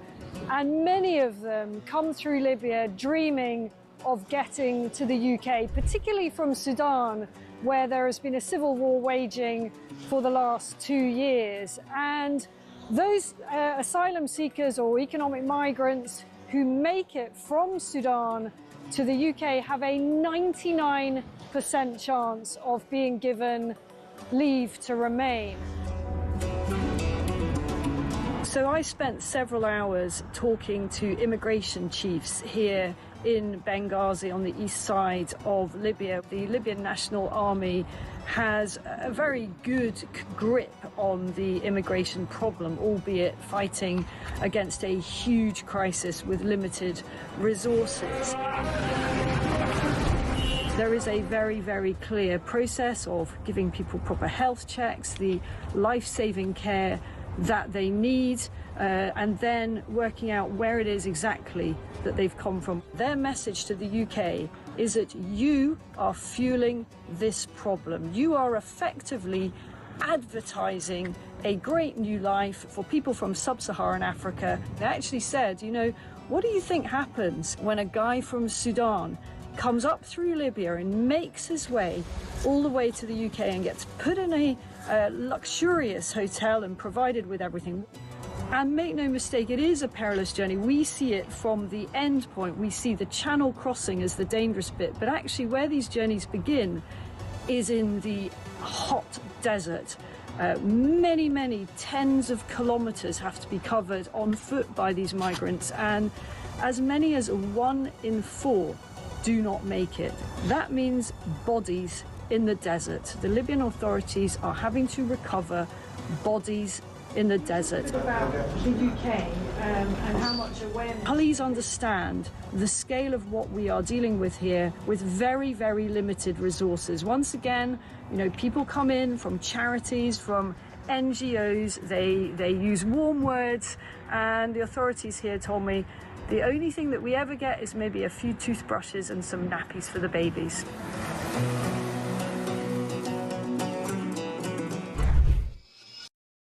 Across the UK, on DAB+, on YouTube, on your mobile, and on your side. This is Talk.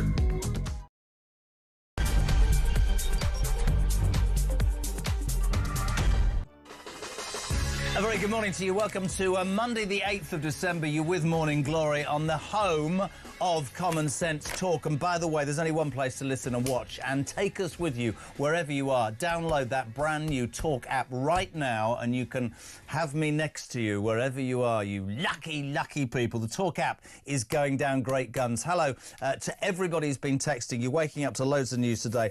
The big story is an attack on free speech. There's an ex-Marine called Jamie Michael who was just coaching his daughter's local football team. Good dad, a patriot, to the right, yes, but not far right, posted some stuff on Facebook, nothing untoward at all, said that he worried that some, really important word, some illegal migrants might come into this country and be a danger to kids. Fast forward a few hours and he's basically told he can't possibly in any which way coach his daughter's football team. He was arrested. He went to trial. 17 minutes it took the jury to throw out and say this is nonsensical rubbish, and yet this man is pilloried. And the question this morning is, so if you're right-wing and you care about the protection of your children, or you care about getting rid of crime on the streets, or you have concerns about what seems to be an open border in the United Kingdom, you're apparently a danger to kids. How does that make you feel, peeps? 87222. Start your message with the word talk. Jez, says Dave in Bristol, I don't understand why those who make decisions such as the one banning the ex-Royal Marine from coaching his daughter's football team aren't brought to the media to explain whatever logic they apply to come to these decisions. These people never have to account for their actions.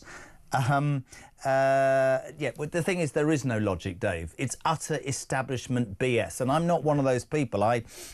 Listen, I believe in free speech. You can have a view, but you should be able to have either view. I'd love to know what you think of this morning. 87222. Jez, good to see you back. Can we find out who ran the council in this area that the school is saying a Royal Marine is in danger to kids because of his views?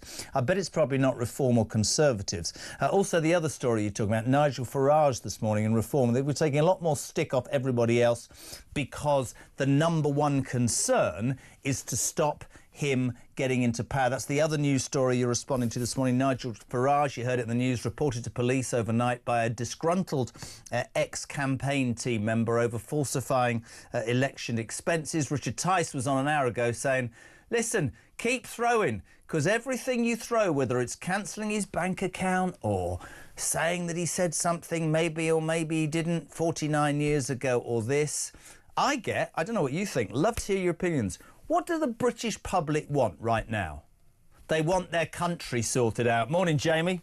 So let me get this right, Jez. If you speak out about immigrants assaulting young girls, or if you voice concerns about grooming gangs assaulting young girls, you're somehow far right and a danger to young girls, despite the fact that you're trying to protect them. Make it make sense.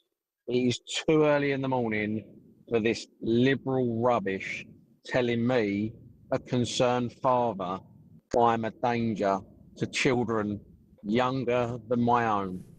Couldn't agree more. 6 minutes past 8. We say a very good morning to the former Deputy Speaker of the House of Commons and Conservative MP for the Ribble Valley for 32 years, Nigel Evans. Good morning. Morning, Jeremy. How are you? Well, I'm sort of raging. Lovely to see you. You always make me smile. But this story on the front of the Telegraph. So, what have we come to, Nigel? You and I do this daily, but this guy put something on Facebook that actually it doesn't seem to be that outrageous. The Free Speech Union have backed him. He's taken to court. It took the jury 17 minutes and he's now banned, 17 minutes to say this is a waste of our breath. He's now banned from campaigning, or rather, coaching his daughter's football team, a good dad, an ex-Marine, because of a safeguarding issue. What do these people say to the places that gave out puberty blockers to 8-year-olds? What do these people say to illegal migrants, some of whom are attacking young girls? Where are our priorities as a nation, Nigel? It worries me genuinely. Yeah, it worries me too. And if you think 17 minutes to clear Jamie Michael, that probably involves also making a cup of tea whilst they were deliberating. I mean, it is absolutely nonsense. He seems to me, on the face of it, as an eminently right person to be in charge of a youth football team. The fact is, right, he's worried about his daughter, he's worried about other children. Therefore, actually, that ticks all the right boxes to be put in charge of a youth football team. And the other thing as well is, what was he doing? Sitting them down and talking to them about politics. Was he doing that? No, he was teaching them football. I think it's absolutely bonkers. And the fact that he's been cleared of those charges should make the police want to wonder why it was that these charges were brought in the first place. That's number one. And then, you know, secondly, why is it that after he's been cleared, that then another body feels that it's appropriate for them to say, oh, no, safeguarding, no, we're not going to have this person because we don't like their particular views. I think it's appalling. It really is appalling. It's no wonder Donald Trump and Elon Musk and J.D. Vance are worried about the direction of travel of this country. Well, I'm worried about the direction of the travel of this country. Look, Eros says, can the establishment understand we're sick of this two-party system? We're sick of their lies. The constant witch hunts only alienate us further. The change we crave is not far left or far right. It's about common sense and making this country right again. And that's the point. We seem to get the most basic things wrong, Nigel. Everybody seems to talk, that I know, talks common sense, and yet we're governed, it seems, and there are so many in the media who just seem to chase an ideology that doesn't make sense to the normal person. Let's talk about Farage now. Overnight, and as a Tory, you might have a different view, reported to police by a former member of his campaign team over claims of falsified election expenses. We had Richard Tyson at 7 saying this was a disgruntled ex-person who was thrown out. Interesting timing. 2 weeks ago, over the weekend as well, last weekend, we had something he might or might not have said 49 years ago, not condoning it, but it was a different world. Some years ago, Coots tried to close his bank account. You were a politician of many years, and I know that you've always believed in democracy and people's right to, yes, free speech, but also political stances. They're terrified of Nigel Farage, aren't they, mate? I mean, they won't stop at anything, pal. Yeah, no, I totally agree with you. And even this story, the current one, of somebody who has now reported him to the Met Police for saying that he spent more than he should have done. Right, now, let's just look at this. Number one, it's outside of the statute of limitations, right, which is normally 1 year on these sorts of cases. Number two, this person was part of a 4-person team who, and his job was to monitor the expenses of the candidate. And so why was it that during the campaign he didn't say, hold on, I think we better be reining in the expenditure here because we're reaching the limit? I mean, that was surely part of that person's job. And then all of a sudden he comes out of the woodwork and then makes all these allegations. I think it's going to be incredibly difficult in any case to get this to stick because Nigel Farage, being a national leader, some of the expenses that he would have spent would have been attributable to the National Party as opposed to the individual candidate. So I really do feel that this isn't going anywhere at all. And you are right, it's a barrage of attacks on Nigel Farage. The one on what he might have said when he was a 17-year-old, I think, is possibly the most ludicrous and ridiculous attack on any individual. I mean, he's clearly got him worried. That's absolutely certain. Did you not love how he came back at the BBC? Do you remember? I did. Can I play it again, Christian? Because I'd sort of seen this because I wasn't around. Basically, the BBC have been carping. And let's make the point, we're not condoning, but there are things that might have been said by Nigel Evans, by Jeremy Kyle, by even Christian, right? The world's greatest Christian, right? 50 years ago, Christian wasn't alive. But that you'd go, oh, my God. But the BBC, this young reporter who was looking for a moment, he got absolutely roasted. This is Farage to the BBC. Have a watch, have a listen. The double standards and hypocrisy of the BBC are absolutely astonishing. At the time I was alleged to have made these remarks, one of your most popular weekly shows was the Black and White Minstrels, right? The BBC were very happy to use blackface. Oh, and not just in the Black and White Minstrels, you did it in It Ain't Half Hot Mum as well. And what about Alf Garnett? Do you remember what he called Marigold Do you remember the word he used to describe Marigold on not live, but on primetime national TV? I better not repeat the word, otherwise you'll all use it and say that I used it. Homophobia? It ain't half hot, Mum. Are you being served? Oh, and what about Bernard Manning?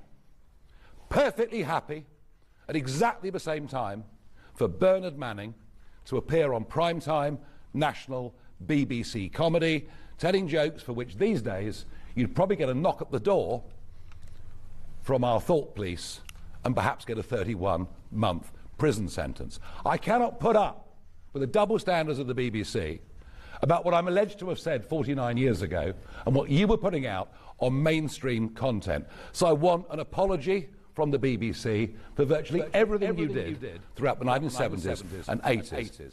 And Nigel, for me, apart from that being an excellent way of responding, because it's true, let me read you a couple of text messages. Barry, Jez, these idiots digging dirt on Nigel Farage just don't get it, do they? Excellent recruitment for us at Reform UK, the gift that keeps giving. Mike, this is interesting, Cookney says, currently sailing in the Arctic Circle. Jeez. The left-wing establishment still doesn't realise that Reform supporters don't give a damn. They don't believe any dirt that's being dug up or lied about. We just want Farage and we want a change. They tried it with Trump and they failed. And that's the feeling, I think, of a lot of people, Nigel, that actually, you know, how strong is this man? I put this to Richard Tice. Can he withstand what's coming his way for the next 3 years? Yes, he's been a public figure for many, many years, but they are going to stop at no cost, aren't they? No, they're not. It strikes me, if I was going to look for a comparison, as Project Fear during Brexit, if you remember. The establishment said anything and everything was going to happen. And look what happened there. Look what happened there. Yeah, well, that's it. The people looked at it and thought, this is unbelievable, and didn't believe any of it. And it's Donald Trump is also a good comparator too, because they threw everything at Donald Trump. He could have ended up in prison if you think about it. And they're doing the same with Nigel Farage. So it's a Project Fear against one particular individual. And instead of making some ridiculous claims against him, and by the way, I better get this out of the way now, I'd like to apologise for anything I might have said 50 years ago inappropriately when I was a schoolboy in Geneva. I just want to get that out of the way, because I was, 17 and really not as mature as I am now. No, well, you're much older than me. Ash says, listen, I think they want to put Nigel in prison like they tried to with Trump. It's no instance, he says, that all these stories are on the Guardian front pages, the Mirror, LBC and the BBC. This is clearly a lefty co-coordinated political attack to distract from how awful this government is. Let's talk... Oh, who we got there? Oh, that's Jury. Let's talk about this government, because over the weekend, I mean, it's just the story that keeps giving. We've talked about, an attack of free speech. We've talked about an attack on Nigel. Keir Starmer, over the weekend, reported in every newspaper, Nigel, has said that Angela Rayner is hugely talented and will return to his cabinet. I just wanted to ask you, as an experienced politician, how long do you have to serve when you still owe the taxman 40 grand and you resigned in horror and shame 9 weeks ago, not because you decided that you'd found the answer, but because you've been forced to by the mainstream media? How quickly can it be until she's back? Because presumably he's only offering it because there's quicksand under his bloody feet, isn't there? Yeah, well, it shouldn't be really for a parliamentary term, I would say, at least, and also after you've paid any taxes owed. You say she's talented. Of course she's talented. She started off in a council house. She ended up with a wealth manager because of her property portfolio, and there she is walking with the King and the Prime Minister. I mean, how talented do you need to be from humble beginnings to walking with royalty? I think it's absolutely fantastic. Bring her back by all means, because the plummeting levels of popularity of our current Prime Minister will just further reach new depths if he does dare to bring her back. I mean, he's scared, witless, clearly, because you've got that organisation called Labour Together, which helped put him into power, and now touting as to who are going to be the people who might take over from Keir when he's thrown to the wolves in May, if not sooner. And Rayner's actually one of those characters. Unbelievably, Ed Miliband seems to be the most popular. I'm so glad you brought this up. I need to say this to people at 8:15. Listen, I'm the least fan of Starmer in the world, but the reality is, if you know what you know, and we've been told by many people that Labour members who would vote for whoever stands in this leadership contest, 73% of them, morning peeps, for this is a fact, would vote for Ed Miliband, who has been rather conspicuous by his absences. I haven't seen or heard of him for weeks, but so Ed Miliband would automatically become our Prime Minister, and he wouldn't need to hold an election at all. I mean, that is even more frightening than the debacle that we've got right now, isn't it? Yeah, because we're seeing a number of policies, including getting rid of jury trials, now coming forward by this government, who were elected on 33.7% of the vote. If you take away those who didn't bother voting, it was actually only 1 in 5. So to think that we could have a brand new Prime Minister way to the left of the current one, bringing forward some of the most ridiculous policies, particularly on climate change and green energy, which puts British industry at a worse place with all our European Union competitors, then that would be absolutely bonkers. You can only imagine.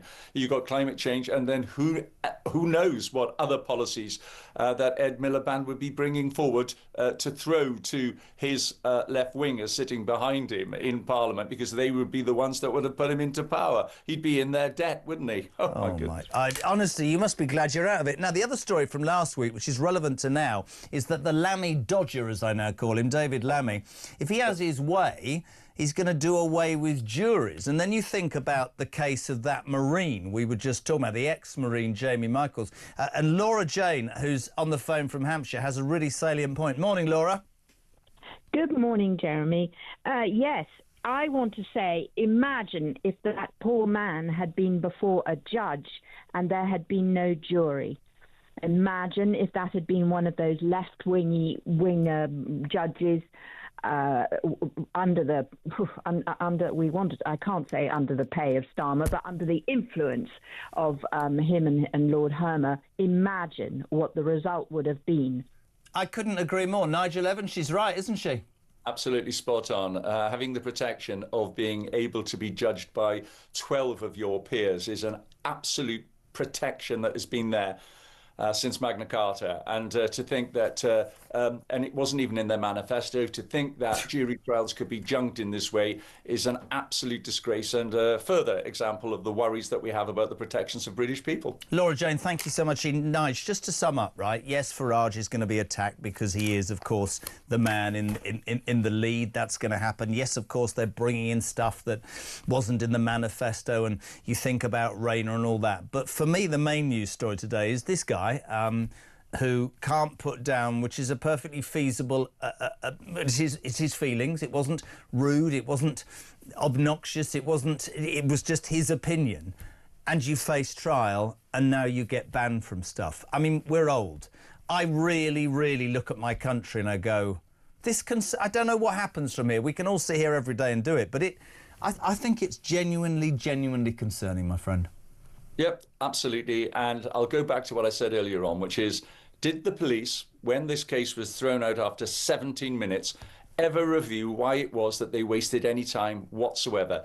If you get burgled, if you own a shop and people come in and willfully take stuff off your shelves and walk out with it, phone the police. You will be lucky if one of them turns up. You really will be lucky. I know people up in the Ribble Valley who've had shoplifters in, phone the police, and the police wouldn't turn up. Yet they don't mind turning up in numbers when somebody tweets something that somebody else chooses not to like. I think it's absolutely appalling. As I said, this man, Jamie Michael, seems to be eminently sensible to be put in charge of a youth football team.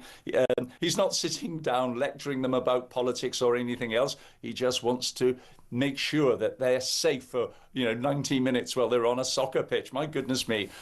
He wants to be applauded, not ridiculed and pilloried in the way that he is being. Mate, it's always great to have you on. Please come back very soon. Nigel Evans, thank you, former Deputy Speaker of the House of Commons. 8:20 Monday on the home of Common Sense Talk. Don't forget, I'm going to keep telling you this. Download that brand new Talk app. You can take us throughout the day, whatever you're doing. Well, not everything, but whatever you're doing, take us with you. Download the app right now. Pete, good morning.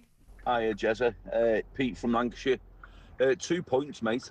First point is that safeguarding with the football coach will have definitely come from either his own team safeguarding identified person, because every team in youth football has a safeguarding person.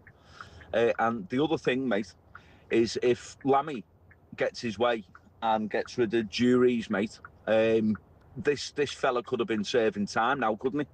Because obviously the jury had sense, but without a jury, you get a left-wing judge who's all hairy-fairy and puts him away for 18 months, mate, after serving the country.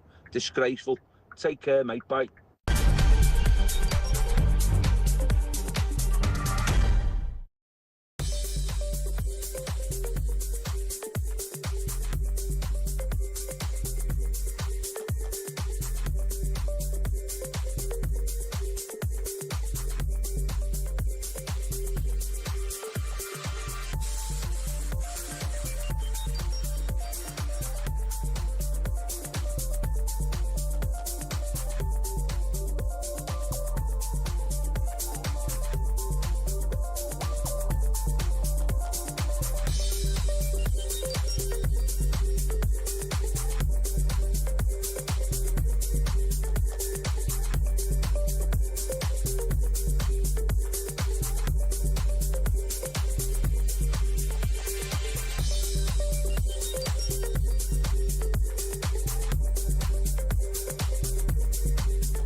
Many of us have said things that we're a bit embarrassed about, some things we might be ashamed of, but we grow up and we grow some scruples and a conscience, and we change our views. And I think it's really unfair to think that he's the same man as the boy that played around at Dulwich College with his mates, just, spouting off whatever he thought might make him popular at the time. I think it's grossly unfair to keep going with this story.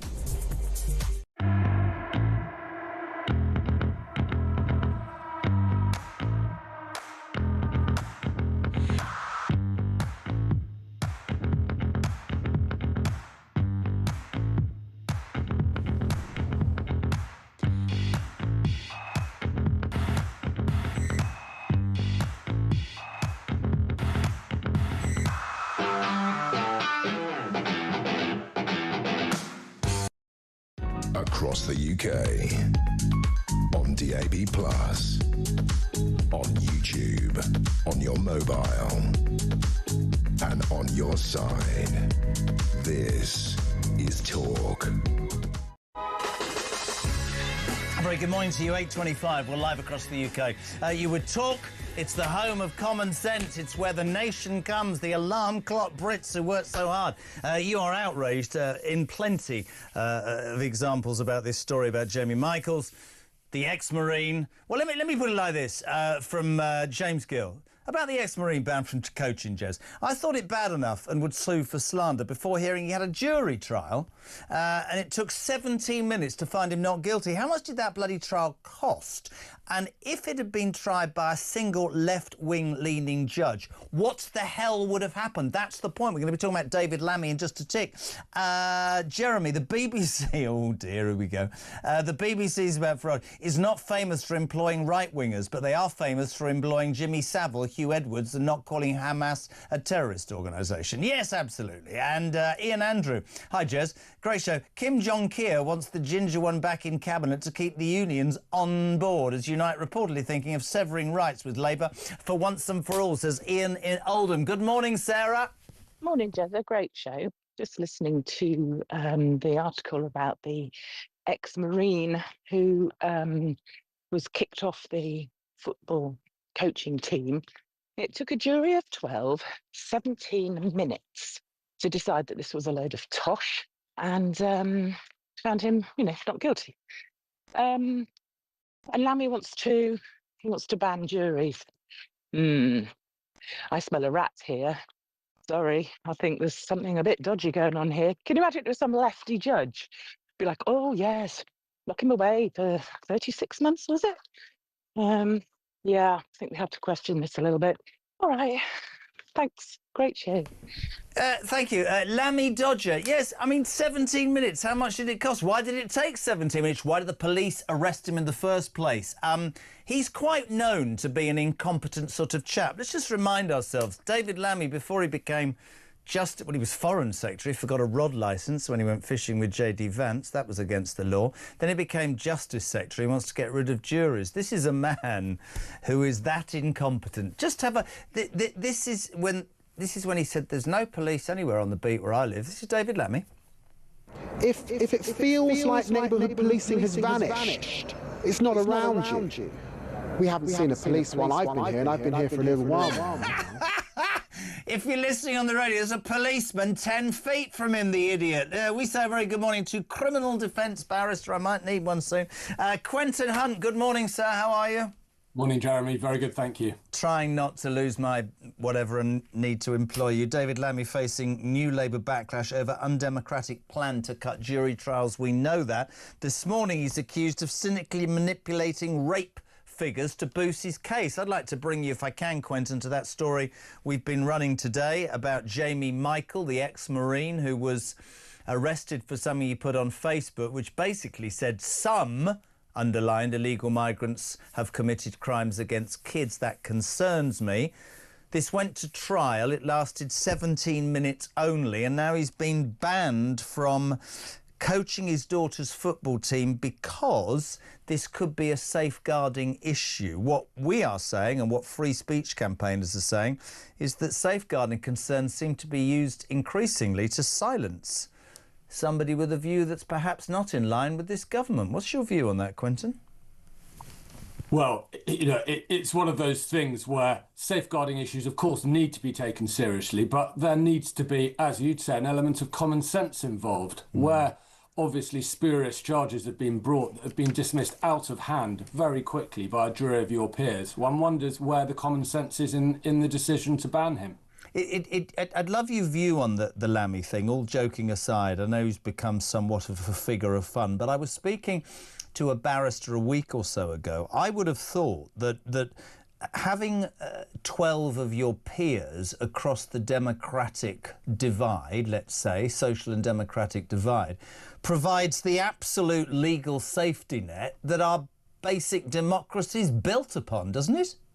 Well, it absolutely does. And it's been in place for such a long time, and it works so well, that the thought that it could be used or abolished at the stroke of a pen because the government hasn't put in place proper measures that could be easily implemented to cut the backlog of cases is remarkable to me, because it seems to me, given Lammy's comments previously about how jury trials are important, a safeguard to democracy, etc., this has been done for pure economic reasons. What would you said there about measures? What measures should be... Well, actually, your suggestion, what measures should be or could be brought in to implement changes that would mean that this backlog would dissipate? Because there's an 80,000 case backlog. I mean, I know what I'd do. What would you do? Well, just as a practicing barrister, I go to courts all the time, and you'll see, for example, a 10-court centre, and there'll be only 6 courts sitting at any one time with massive capacity. The fact is that the Ministry of Justice has implemented something called sitting days, which is a maximum number of days that a court centre can sit, which actually is capped. So that was abolished for a while, but it was brought back in. And so what you have is you have courtrooms sitting empty, and you have part-time judges who have got a limit on the number of days that they can sit. You have IT systems that don't work properly. You have inefficiencies in the surrounding mechanisms like witness support, getting all sorts of things that can derail trials very quickly haven't been properly funded and don't work properly. And anyone with an intimate knowledge of the justice system would know that there are some very simple measures. Get more courts sitting, get witness care people, get probation properly trained so that cases aren't delayed because, for example, witnesses don't turn up to court. All sorts of measures can be put in place that would be, in my view, much more effective than cutting some of our fundamental liberties. I think that's a really interesting point. I mean, I went last week with the argument that, you know, if there isn't court space, which is what we were told, what about the Nightingale court system that seemed to work for hospitals during COVID? But you're saying, actually, it was really interesting, like having a debate about the NHS, that greater efficiency is needed to use the space that's viable and training needs to improve. I sort of agree with you, Quentin. It's almost like, oh, let's just get rid of juries. That's an easy answer. I think it strips away something that's really, really important. And I bring it back to this guy again. That guy, like him or loathe him, agree or disagree with what he's saying, we are supposed to be a free speech nation. He could have been found guilty like that by a left-wing leaning judge, couldn't he? Well, yes. And you'll speak anecdotally to any number of barristers who would completely agree. I've done cases. I did a case recently involving allegations against a member of the public by an off-duty police officer. And I could tell running the trial that the judge was very hostile towards my defendant and hostile towards my case. And it didn't stop the jury from acquitting my client in under half an hour. And I personally believe that if that was in front of the judge, he would have been convicted for sure. That's really, really interesting. Quentin, thank you so much, my friend. Really interesting to get your angle on that. I agree wholeheartedly. Quentin Hunt, criminal defence barrister, 26 minutes to 9 o'clock. We're live across the United Kingdom. JK on breakfast. Right-wingers branded a danger to kids. Free speech, really? Nigel Farage reported to police by a former member of his campaign team over claims of falsified election expenses. Richard Tyson earlier saying this is just the latest in a series of attacks. Interesting email here, actually, because Nigel accused of some anti-Semitic comments, other comments, 49 years ago at school. That's also up. It seems everybody wants to go. Interesting from Mike. Both sides on this show. Jerza, good morning. 50 years ago, I was subjected to anti-Semitic Jewish hatred at the boarding school in Middle England that I attended. People eventually grow up. However, last year, a comment was left on my old school Facebook page where a slightly older contemporary brought up the nickname I'd been given. Other contemporaries I've met, I've never once brought up what I have never forgotten, even after 50 years. But this one person, probably now aged 63, thought it was funny to bring it up. Whether there is any truth in these rumours or not with Farage, I think contrition would go a long way. Deflection just shows he cannot or will not accept what he might have done. I'll probably vote reform whilst holding my nose. All the best, Mike, 25 to 9. Hello to Jacqueline in Liverpool. Great message, that. Mike Tomlinson, thank you. Jacqueline in Liverpool, morning, Jez. I had to laugh this morning when your guest called Angela Rayner talented. She's not.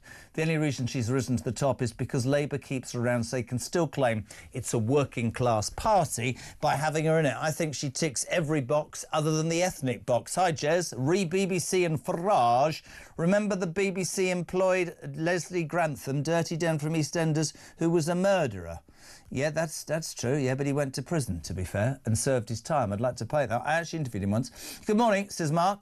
This nonsense about Starmer bringing Rayner back in the cabinet is obvious. Rayner doesn't want her Labour workers' rights bill watering down, so by bringing her back into the cabinet, she will be obliged to collective responsibility to toe the line and keep her place before there is any leadership campaign. Let's go to the phones. Goodness, busy this morning. Kev's in North Yorkshire. Morning, Kev. Morning, how you doing? Not bad. How are you, me old son?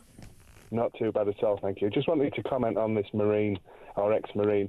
I think what people also forget is that the process is the punishment on this, and it's irrelevant whether they get a verdict on this or not. The whole process is the punishment and terrifies both the defendant and the people sat watching it. So they win all round with this, and yeah, it would be a disaster if they took away the juries on this, because that's exactly what's going to happen, is that left-wing ideology and the judges will just you know, it would be terrifying, absolutely terrifying if that was to happen. Quite interesting what that case he just said. Quentin said that, you know, Quentin Hunt was in a case a couple of weeks ago, and he could tell that he said this, I could tell that the judge was hostile to my client, but my client was acquitted. That's what the jury did. He said, I can guarantee if there was no jury, he'd have been found guilty. Thank you so much indeed, Kevin, North Yorkshire. Morning, James.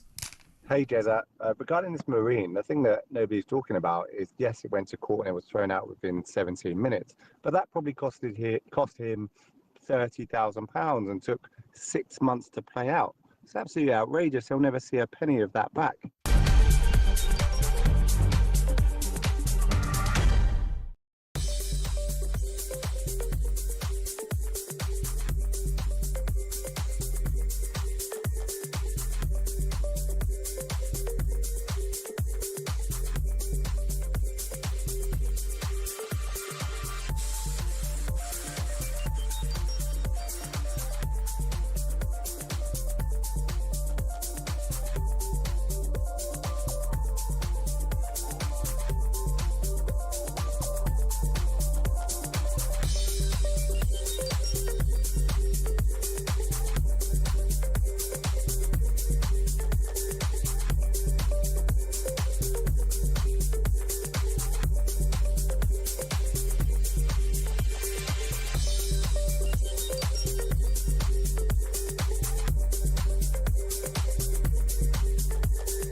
Across the UK, on DAB+, on YouTube, on your mobile, and on your side.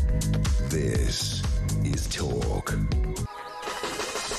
Welcome back, my friends. 20 minutes to 9 o'clock. We're live across the UK on the home of Common Sense, where the nation comes to speak daily. Listen, whatever you want to talk about, 87222. Start your message with the word talk. You can send those voice notes, 01344, not 01. What's wrong with you, Carl? 0344 499 1000. And don't forget as well, download that brand new Talk app. It's the one place you can listen and watch and take us with you throughout the day. So much response. Jez says, Graham in Birmingham. I quite like this, by the way. He says, I have an appointment with a knee surgeon today. I just want him to be good at his job.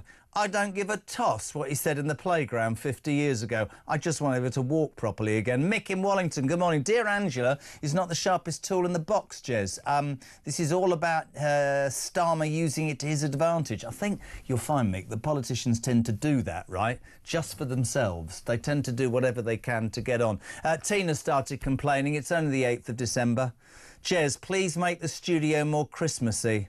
I messaged about this last week. Why isn't there the screen behind you like last year? Or you're not allowed to do Christmas in case it offends? I'll have a word. Christmas bar bloody humbug. 20 to 9. Peter Blexley, a very good morning. Good morning to you. Why aren't you more Christmassy? Where's your Christmas? Why aren't you looking so miserable? What's wrong with you? I'm perfectly happy, thank you, but no decorations are allowed in our house until after my birthday, which is on Thursday. How old are you on Thursday, Peter Blexley? On the, ready, 11th of December. I officially become an old age pensioner. I will be 66. You look very good for 66. Can I just point out that on Thursday you're going to have a nice birthday, and I'm going to do. I'm actually going to Euro Disney with my children. It's going to rain every day. I don't like the French, and I don't like theme parks, so you'll have a better birthday than me. Pete, I wanted your answer quickly, if we can, just to lay down what happened yesterday. There was this Heathrow incident which it just sort of popped up, and everybody was like, "What is this about?" A 3-year-old girl among 21 injured after a group of men attacked a woman with pepper spray in an alleged suitcase robbery at Heathrow. What happened, pal? Yeah, well, the details as we know them are that apparently a group of 4 men attacked a woman using pepper spray in an intent to steal her suitcase. Now, I suspect that suitcase probably didn't contain her dirty smalls if she'd been lying on a beach for a week. Goodness knows what was in there, but they clearly wanted to get their hands on it. Now, carrying out a crime at an airport is a truly ludicrous thing to do, because airports are always on red alert because of the threat of terrorism. Yeah. So there was a very muscular armed response to this incident. The Heathrow got put into lockdown, huge congestion on the M4 motorway, huge disruption to people coming in on flights, people missing flights because they couldn't get to Terminal 3. Absolute chaos, simply because a stupid gang of robbers wanted to commit a crime in an airport. Couldn't agree more.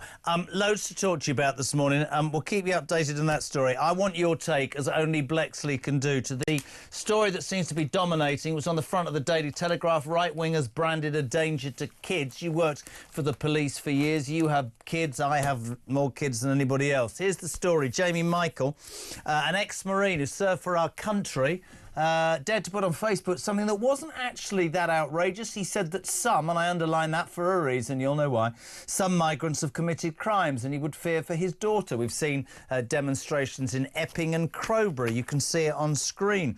The police arrested him. He went to court. It took 17 minutes, PB. 17 minutes to be thrown out, which tells you how stupid it was. Free speech campaigners, though, are reacting this morning to him being banned from coaching his daughter's football team because, are you ready for this? He could be a danger to children with his views. I'd love your view on this, Peter Blexley. Let's be absolutely bang on the nail here. Certain illegal migrants have come to this country and committed murder, rape, sexual offences on children, and are an absolute threat to our society. That is a fact. What this former Royal Marine stated was a fact.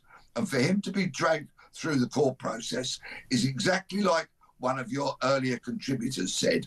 It is the process that is the punishment. It is absolutely scandalous. And now some fools want to strip away the pleasure he gets in life from football coaching kids. It's absolutely ludicrous. I hope he has the full support of the Free Speech Union and all these people get dragged over the coals. That is what should be happening. But that's the point, though, isn't it? You've heard all this stuff with Lammy wanting to get to juries, and everybody's clicked on this morning and gone, so what if that had been a non-jury case? What if that was a left-leaning lawyer, one of the, somebody with that sort of ideological background? He'd have been thrown in jail like Lucy Connolly. Surely having a jury compensates for a system that could be biased in whether it's biased police or biased judges. Having 12 of your peers safeguarding what I call the democratic process, isn't that the answer? It is a fundamental cornerstone not only of our criminal justice system, but our society, how our society works. If the establishment, if the state accuses you of a crime, it is only right that you should be tried by your peers, not by the establishment. This is a hugely dangerous move by an increasingly autocratic government. It is scandalous. A government is there to serve us. This government wants to enslave us, not only by eradicating our rights, but bringing in, for example, digital ID, something that was not in their manifesto and has never been put to the people. The real danger here is this government. I would go further. It's not the first and most important duty of any government, PB, to protect its people, whether that's through border control, whether that's through more policemen and women on the streets. It seems to me that this is yet another appalling example of how we seem to protect anybody. I still haven't forgotten Epping, when this government took the council who'd won the right to close that hotel so that illegal migrants were not living next door to young girls, one of whom had been sexually attacked, and the government took the side of the illegal migrants and said their rights were more important than the British people. But I thought that a government was elected to, as you said, serve the interests first and foremost of its indigenous population. This government wants us to bow down in front of them. They want to enslave us. They are stripping away our rights. They are a fundamental danger. And the sooner they get booted out of power, and by the way, they are clearly drunk on power, as we can see, the sooner they get booted out, the better for our democracy, for our systems, for our freedoms, and probably our economy. Finally, before you go, Nigel Farage overnight reported to police by a former member of his campaign team over claims of falsified election expenses. Richard Tice was on earlier, PB, and he said this is a disgruntled former employee. Nigel seems to be centred at the centre for everybody's attacks in the establishment, be his bank accounts or something you might have said 50 years ago. Do you remember everything you said 50? Can you imagine you'd be right up the Swanee, wouldn't you? Some of what you said when you were out on the beat, eh? You'd be finished. Let alone what happened in our playground at our school over 50 years ago, which was such an appalling school, they've had to rename it. Goodness me, what went on in that playground, you would not believe. That's what happened in the 70s. We used to play Kiss Chase. Can you imagine now if you played Kiss Chase? Oh, my God, you'd be in trouble, wouldn't you? Do you think Farage, quick question, PB, do you think he has the backbone to withstand undoubtedly what's coming his way? Nigel Farage's enemies are running scared. They are terrified of him. They are terrified of reform. And to them I say, run, rabbit, run, run, run. Don't you start singing. Well done on QPR at the weekend, boy. Peter Blexley be here tomorrow morning, I think, reviewing the papers. Get up early, Blexley. You need to earn the money. It's 11 minutes to 9 o'clock. Happy birthday, Peter, from one Pete to another. It's not Peter's birthday till Thursday, Pete, but happy birthday to you. Morning to Kelvin. Good morning, JK. The left wing is saying that the right wing is a danger to kids. So say them who are letting child abusers into our country and covering up grooming gangs. They're the ones sending out the message. It's OK to rape women and children. It's OK to kill our kids and stab people. What's next? The age of consent being reduced? It's sickening. The left-wing ideology is, to me, says Kelvin, a scary concept. Mark's in Selby. Not Mark Selby, who won the UK Snooker Championship yesterday. Did you like that link? Nobody gives a toss here. Jeremy, at school in Birmingham in the 70s, I was at the wrong end of ridicule and mocking due to my bright ginger hair and NHS glasses. But it was mocking. That's it. I've grown up. Interesting. Betty. Morning, Betty. Morning, JK. So, as usual, the taxpayer is a danger to kids, but expected to pay for everyone else and has to stay quiet about it. Yes, that's just about sums it up. Don't be so miserable. Daryl's in Blackburn. Morning, Daryl. Great show. Starmer will have to alienate his cabinet ministers after his bringing back Rayner comments, as one of them will have to be sacked. Daryl, I don't think the cabinet, or in fact his party, I think they're all up in arms at how useless he is. I haven't met anybody in this entire country who doesn't say he is the worst Prime Minister in the land. Morning, Penny. Morning, Jezza. Just a quick one about this whole stick Nigel Farage seems to be getting at the moment. So if they're saying that when he was in school, he apparently maybe said some, inappropriate racist things that were perfectly fine back in the time, but now people are looking back and they go, oh no, can't say that. Surely that means about 1/3 of the entire population are exactly in the same boat. So they're not just calling Nigel Farage all of these nasty things because of these allegations. They're actually calling every single person over the age of, let's say, 50 exactly the same. So I understand that they've been insulting the entire country, but now they are picking on another certain demographic. First it was the old people, then it was the farmers, and now It's the over 50s. What is going on? I understand that they're trying to target him, but in that process, they are literally demonising a third of the population.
Just after 8 o'clock was when this began to unfold. When there is any situation where there's possibility of terrorist act, of some kind of protest, nobody knew at the time, is to close everything down, which they did. They shut the spur road that leads from the M4 motorway under the northern runway to terminals 2 and 3. Echoes, dare I say it, of an incident at Terminal 4, which you covered in September, when there was actually a discharged CS gas canister.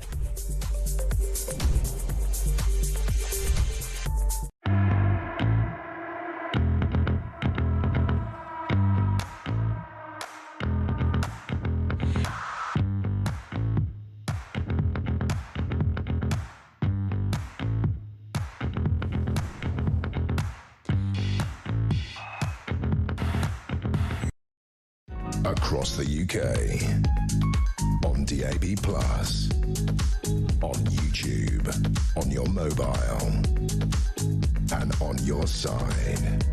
This is Talk.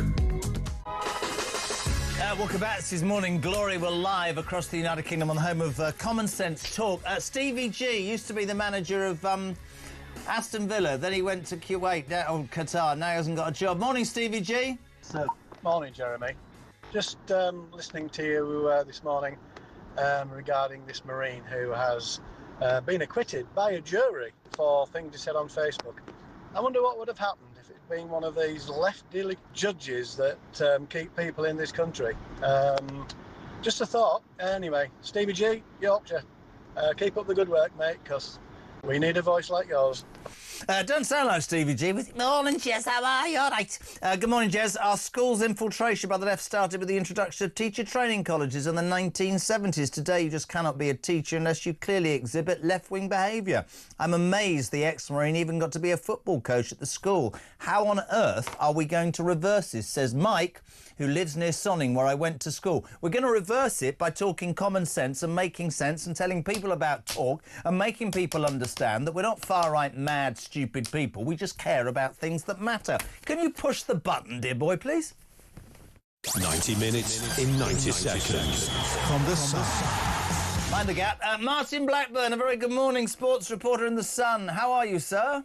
Good morning, Jeremy. Very well, thank you. How are you? The way the screen came up to you then, you look like a vicar. You look like you got a little bit of white there, and then the screen. I thought we were talking to Father Martin. By the way, let's get this nailed. Who do you support?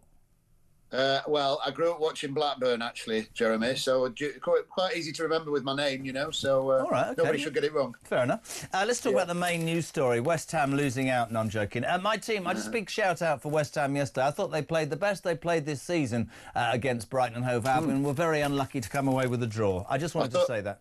I saw them at Old Trafford on Thursday night, actually, Jeremy, and I think I think you've got a chance. I think you've got a chance of staying up. So fingers crossed. Decent result yesterday, despite the late equaliser. Sun Sport, back of it, two main news stories. Saudis plot Mo move. This outrageous outburst from Mo Salah in the corridor after Liverpool 3-3 against Leeds. I don't think he'd have given that interview if they'd won. What did you take of it? He can't go back there, can he? It's done. Well, today's a fascinating day, Jeremy. Liverpool are going to Milan to play against Inter tomorrow night. So we'll see, first of all, at lunchtime when they fly, whether Mo Salah's on the plane. And secondly, Arne Slot's due to speak this evening. And it's going to be fascinating to see how he replies to that outburst. Because, like you say, it was almost unprecedented for a player to come out like that so strongly and really adding to Liverpool's problems because... another disappointing result for them, and Mo Salah has basically thrown his toys out the pram, hasn't he? Because he's been on the bench for the last 4 games. I don't care. I don't care who you are. You don't do that. You do that privately. I'm not actually an Arne Slot fan. I think he won it with Klopp's team. I think there's problems at Liverpool, but Mo Salah, you just don't do that. It sounded like, I'm on 400 grand a week. I don't like the fact I'm not playing. I know I don't track back, but I've done so much here. I should be treated differently. That's rubbish in a team environment, isn't it? It's rubbish. It is. It is, yeah. I mean, he did say that, he about the way he sort of goes about his training. He suggested that he should be in the team on what he's done in the past, and you can't do that, Try tracking back. Exactly. Yeah. Try tracking back. So, he got his new contract in the summer. Yeah. Jeremy, he got this huge new deal, which he pretty much got what he wanted. He had Liverpool over a barrel. And since then, his form has dipped quite dramatically. Couldn't agree more. He doesn't like it. Exactly. Quickly, the other story in the back of the excellent Sun Sport, cry and mighty Lando Norris at 26 years of age, yesterday in Abu Dhabi, becoming Britain's latest Formula One world champion. What a drive, what a man. Fantastic news. Absolutely. What a day, really, Jeremy. He'd had a bit of a wobble in the last couple of races in Las Vegas and Qatar. But Max Verstappen was hoping he was going to win a 5th straight Drivers' Championship, and Norris had to get 3rd place in order to get over the line. There was a little bit of doubt when they were going around, but he did it, and great scenes afterwards. He was crying on the slow down lap, and he becomes only the 11th Brit to win it. So fantastic for him. Martin Blackburn, we're going to call you Martin West Ham from now and get you to change your colours. Thank you. From the Sun Sports reporter, Lando Norris, Britain's latest Formula One world champion, and Mo Salah. Is he or is he not on the way out of Liverpool? All of that on our sister station, 24 hours a day, the amazing talkSPORT. It's almost 9 o'clock. Layla Cunningham and Matthew Torbett head-to-head on Morning Glory next. 87222. Start your message with the word talk, and the news at 9 is next.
Across the UK.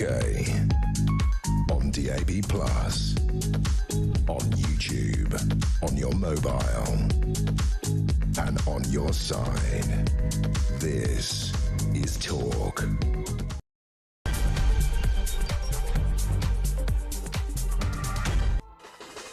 Good morning, my friends. Just got 9 o'clock. We're live across the United Kingdom on Talks, the home of free speech and common sense, and the excellent, amazing, very talented Julia Hartley-Brewer here from 10 o'clock. We've an hour to go. Good morning, Tracy. Morning, Jeremy. It doesn't bother me whether Nigel Farage said those things as a child or not. I get more offended, and still am offended, that my Prime Minister says if I don't like what's happening, then I know where the door is. Who says that to their own people? And furthermore, that I'm called right-wing or a Nazi because I either want to vote for Nigel Farage or I want to fly my flag and show that I am a proud British citizen. He's more offensive than Nigel Farage or anybody else in this country so far. Great show. Take care. You are waking up to the news that right-wingers are branded a danger to kids. Ex-Marine Jamie Michael, who was taken to court for something he put on Facebook, which basically said, and I have to use the words correctly, some illegal migrants are a danger to kids. That's been proven, absolutely proven.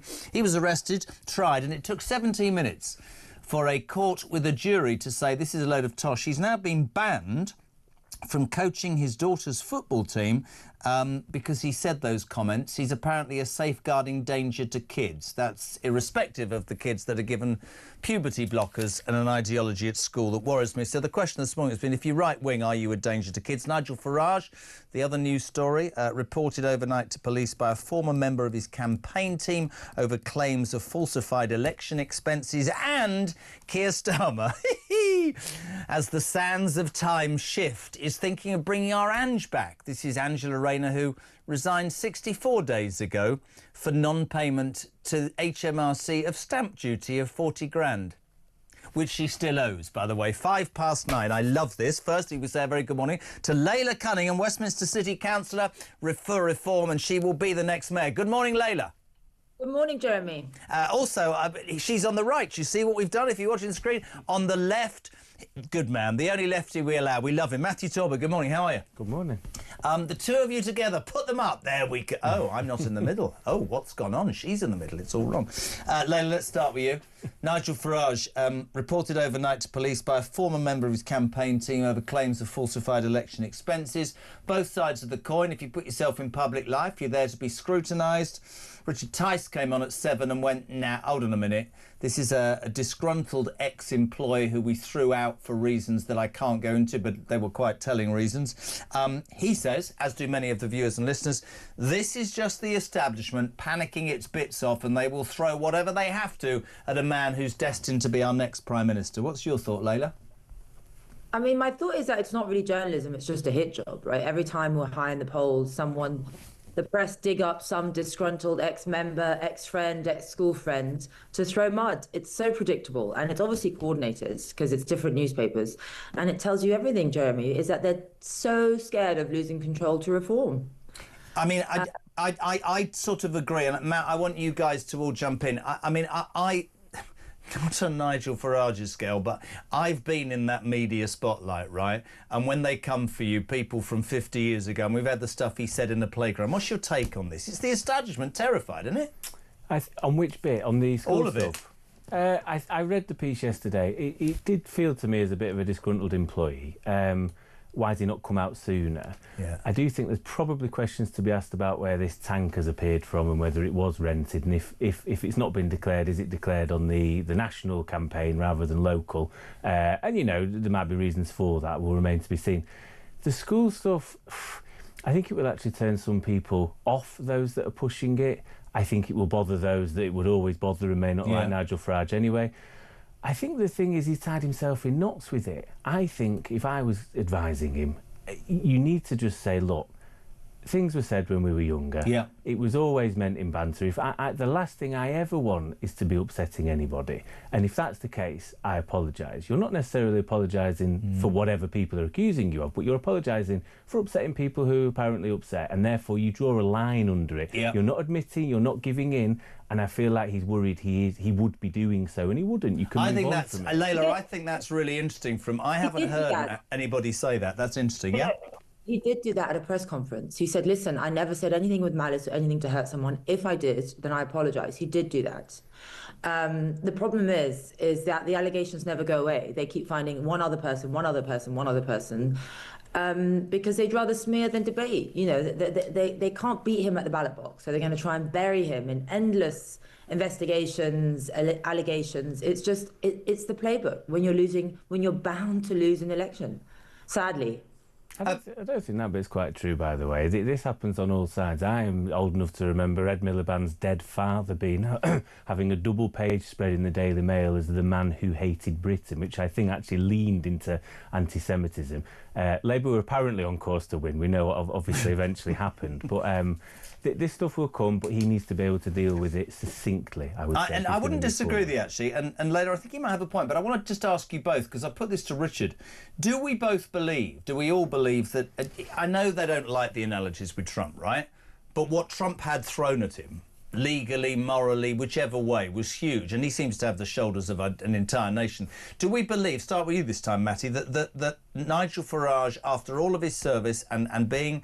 as he's admitted, I've got things I've got wrong, I'm not going to pretend to be, whiter than white. Do you believe he can stand up to what is undoubtedly going to get stronger and stronger as the establishment, be it the media, whoever it is, think, geez, this could actually happen? Yes, I think he's very good at deflecting. And actually what is interesting is when he has these press conferences, he does what Keir Starmer and Rachel Reeves and others don't do, which is he asks the whole room. There isn't normally a list. He will just take them, and he's happy to take whatever questions that aren't pre-planted. What he does very well is he doesn't necessarily really answer them, so he gives that perception of being open, but isn't. He's normally quite good at deflecting, which is a useful skill as a politician. He's not quite done that with this, so therefore I still think he could, but this is I think a misstep, and I think even people I know that are supporters of Nigel thought he looked like a man that had lost it when he had his whole, no doubt, frustration boil over at people like the BBC. But I mean, okay, but actually what he said about the BBC, and I'm not just defending him blindly, was absolutely spot on. You're not old enough. And how old are you? 34. Right, I am. I'm 60. 50 years ago, what he said about what was on on the BBC, and by the way, there were only 3 channels 50 years ago. Can we just have that out? Not 4,000, 3. What he said about the shows that were on are absolutely right. And it comes to a whole debate in this country as to where, and I think it's a really important debate, probably because I'm old, I want to have it all the time. What is acceptable 10 years ago? Little Britain. What is acceptable 20 years ago? Music videos. I'm 60 years of age. Stuff they played to us. The Magic Roundabout was politically incorrect, for Christ's sake. Florence and whatever that... What I'm saying is, at what point do you draw a line and go, we can't do this anymore, otherwise we're never going to move forward? Do you know what I mean, Layla? How far... this isn't about Nigel Farage, it's about things I might have said 50 years ago. And I've had it at me. It's true, isn't it? Well, I mean, exactly. We've all done and said things. And listen, it really is, I think it's a really cheap shot that people keep going on about something he said 45 years ago. But they're going to, because he's running for Prime Minister. What we're saying is, can he take it?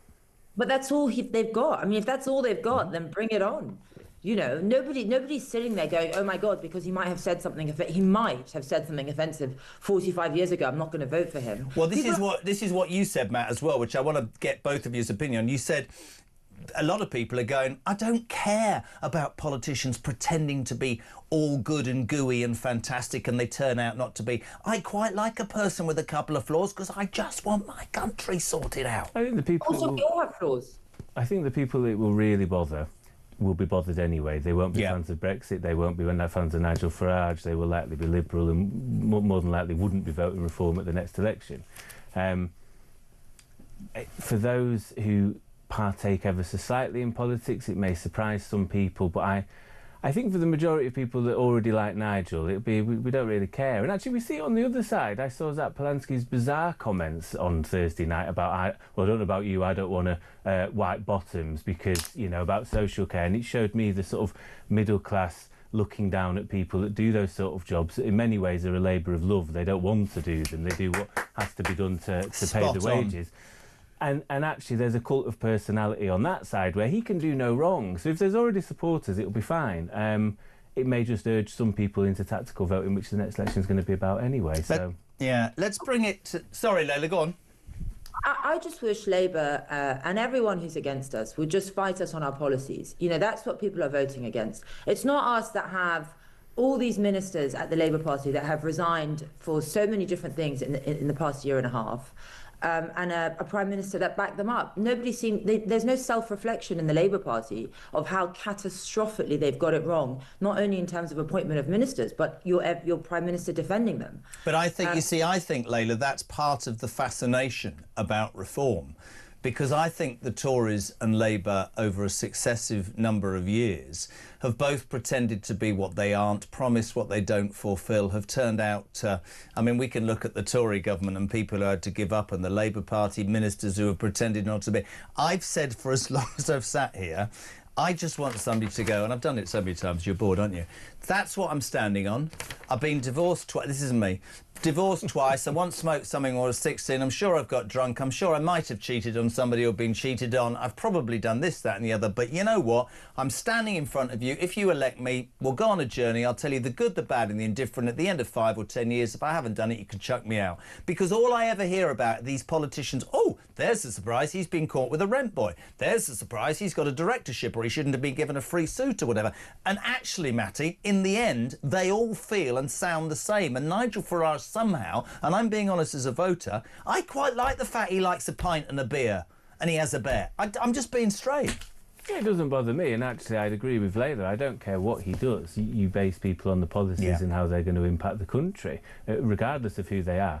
I think the media has a large part to play, and I saw this with the Telegraph, actually, to name them, and with Angela Rayner. Angela did wrong and made a mistake. When you have a media that says how the Telegraph brought down the Deputy Prime Minister, that's not your job. Your job is to hold people accountable. This is why we keep swapping Prime Ministers every 2 minutes. But it did take her a while to admit her problem, didn't it? Sorry. Matthew, I don't think that's wrong, because the way they hold them accountable is by exposing corruption, and that's exactly what they did. They did it. I mean, it happened with Nixon. That's the role of the press, is to go. I'm granted to take that. The problem is what we now have is people obsessed with trying to get people out, and they will find any little thing, and you can say this probably about Nigel and the allegations about him. They will nitpick at any little thing to try and get ahead.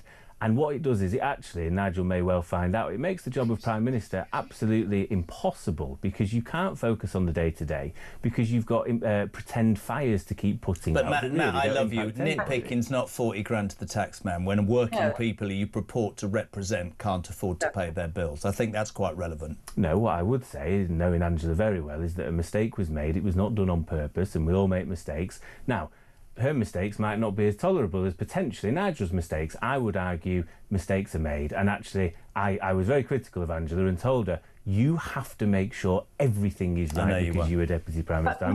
I'm party political on this, but I don't like the way that the media has made politics and the job of Prime Minister absolutely ungovernable at the moment. I fundamentally disagree with you. Sorry, but it's got nothing to do with the press. The press didn't make her tax avoid. The press didn't make him appoint Mandelson knowing that he was Epstein's friend as ambassador. It's not the press that did it. It's the ministers that you have to hold responsible. And these are not little fires. Yeah, of course mistakes are made. But when you're a minister, you hold yourself to a higher standard than most of us. And if you don't, then you shouldn't be a minister. Mistakes are a lot less forgivable when you are a minister. A normal person, you and I, fine. And actually, I can tell you that the HMRC is not so forgiving for normal people.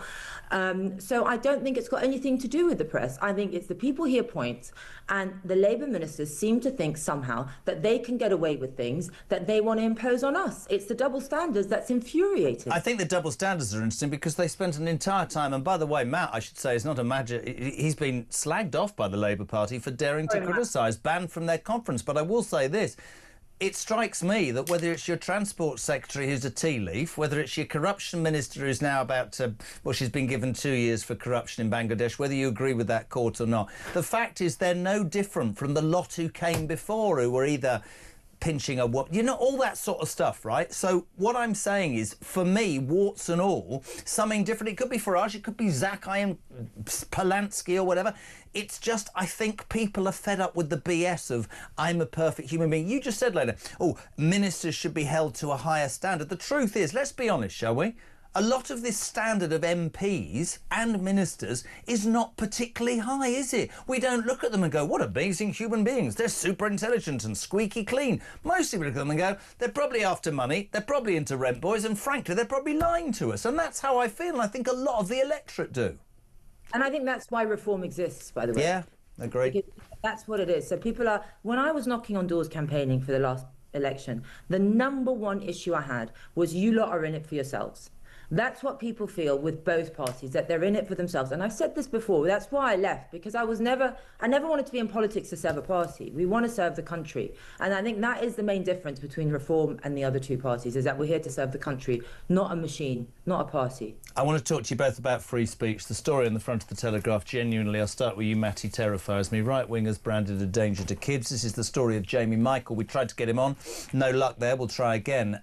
This is a man who wrote on Facebook that some, and I've said that all morning, so we're fair and square, some illegal migrants are criminals who commit crimes, and I think that's a concern, as I'm the father of daughters. He was taken to court, arrested, taken to court. Took a jury 17 minutes to throw it out. God knows how much that costed. Now, in a safeguarding procedure, allegedly, social services have banned him from coaching his daughter's football team. Free speech campaigners are going, hold on a minute, so if you're patriotic and if you've got views, we're now going to use the safeguarding issue to silence people, despite the fact that kids are given puberty blockers and schools are telling kids that it's OK to dress up as a rat or a cat or whatever they are.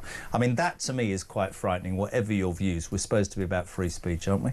Yeah, well, I wouldn't have either of those examples you cite anywhere near children, so, you know, regardless of anything else. With these sorts of stories, I will always take with a pinch of salt, left or right, because also buried deep within the Telegraph piece is that he'd written things online about, after Axel Rudabukana's awful acts, everyone needs to get ready, which obviously can be inferred as any sorts of things. He says it was, no, we will get ready to go and have meetings with councillors and whatever. No, that reads like, you know, incitement of some sort. If it is purely the freedom of speech, that is a concern for me. I think everyone's allowed to have different opinions, different views, no matter how unpalatable to me or anyone else. If social services have deemed something else, then obviously that's for them to deal with. In my experience with social services, they get a very bad rep. They aren't always very good. But there, for me, feels like there must be something else to this. If there isn't, it is quite chilling and it concerns me, but I'm willing to wait and see what happens following all this. Interesting view, Layla? But Matthew, you kind of agree with them, because you just said that he said if we're going to get ready, that's obviously incitement. You are being judge and jury of what he meant to say online. And even whatever he meant to say, he's allowed to say it. You're saying that now we cannot say online, we need to get ready? No, I'm not against anybody saying whatever they want. That's obviously incitement.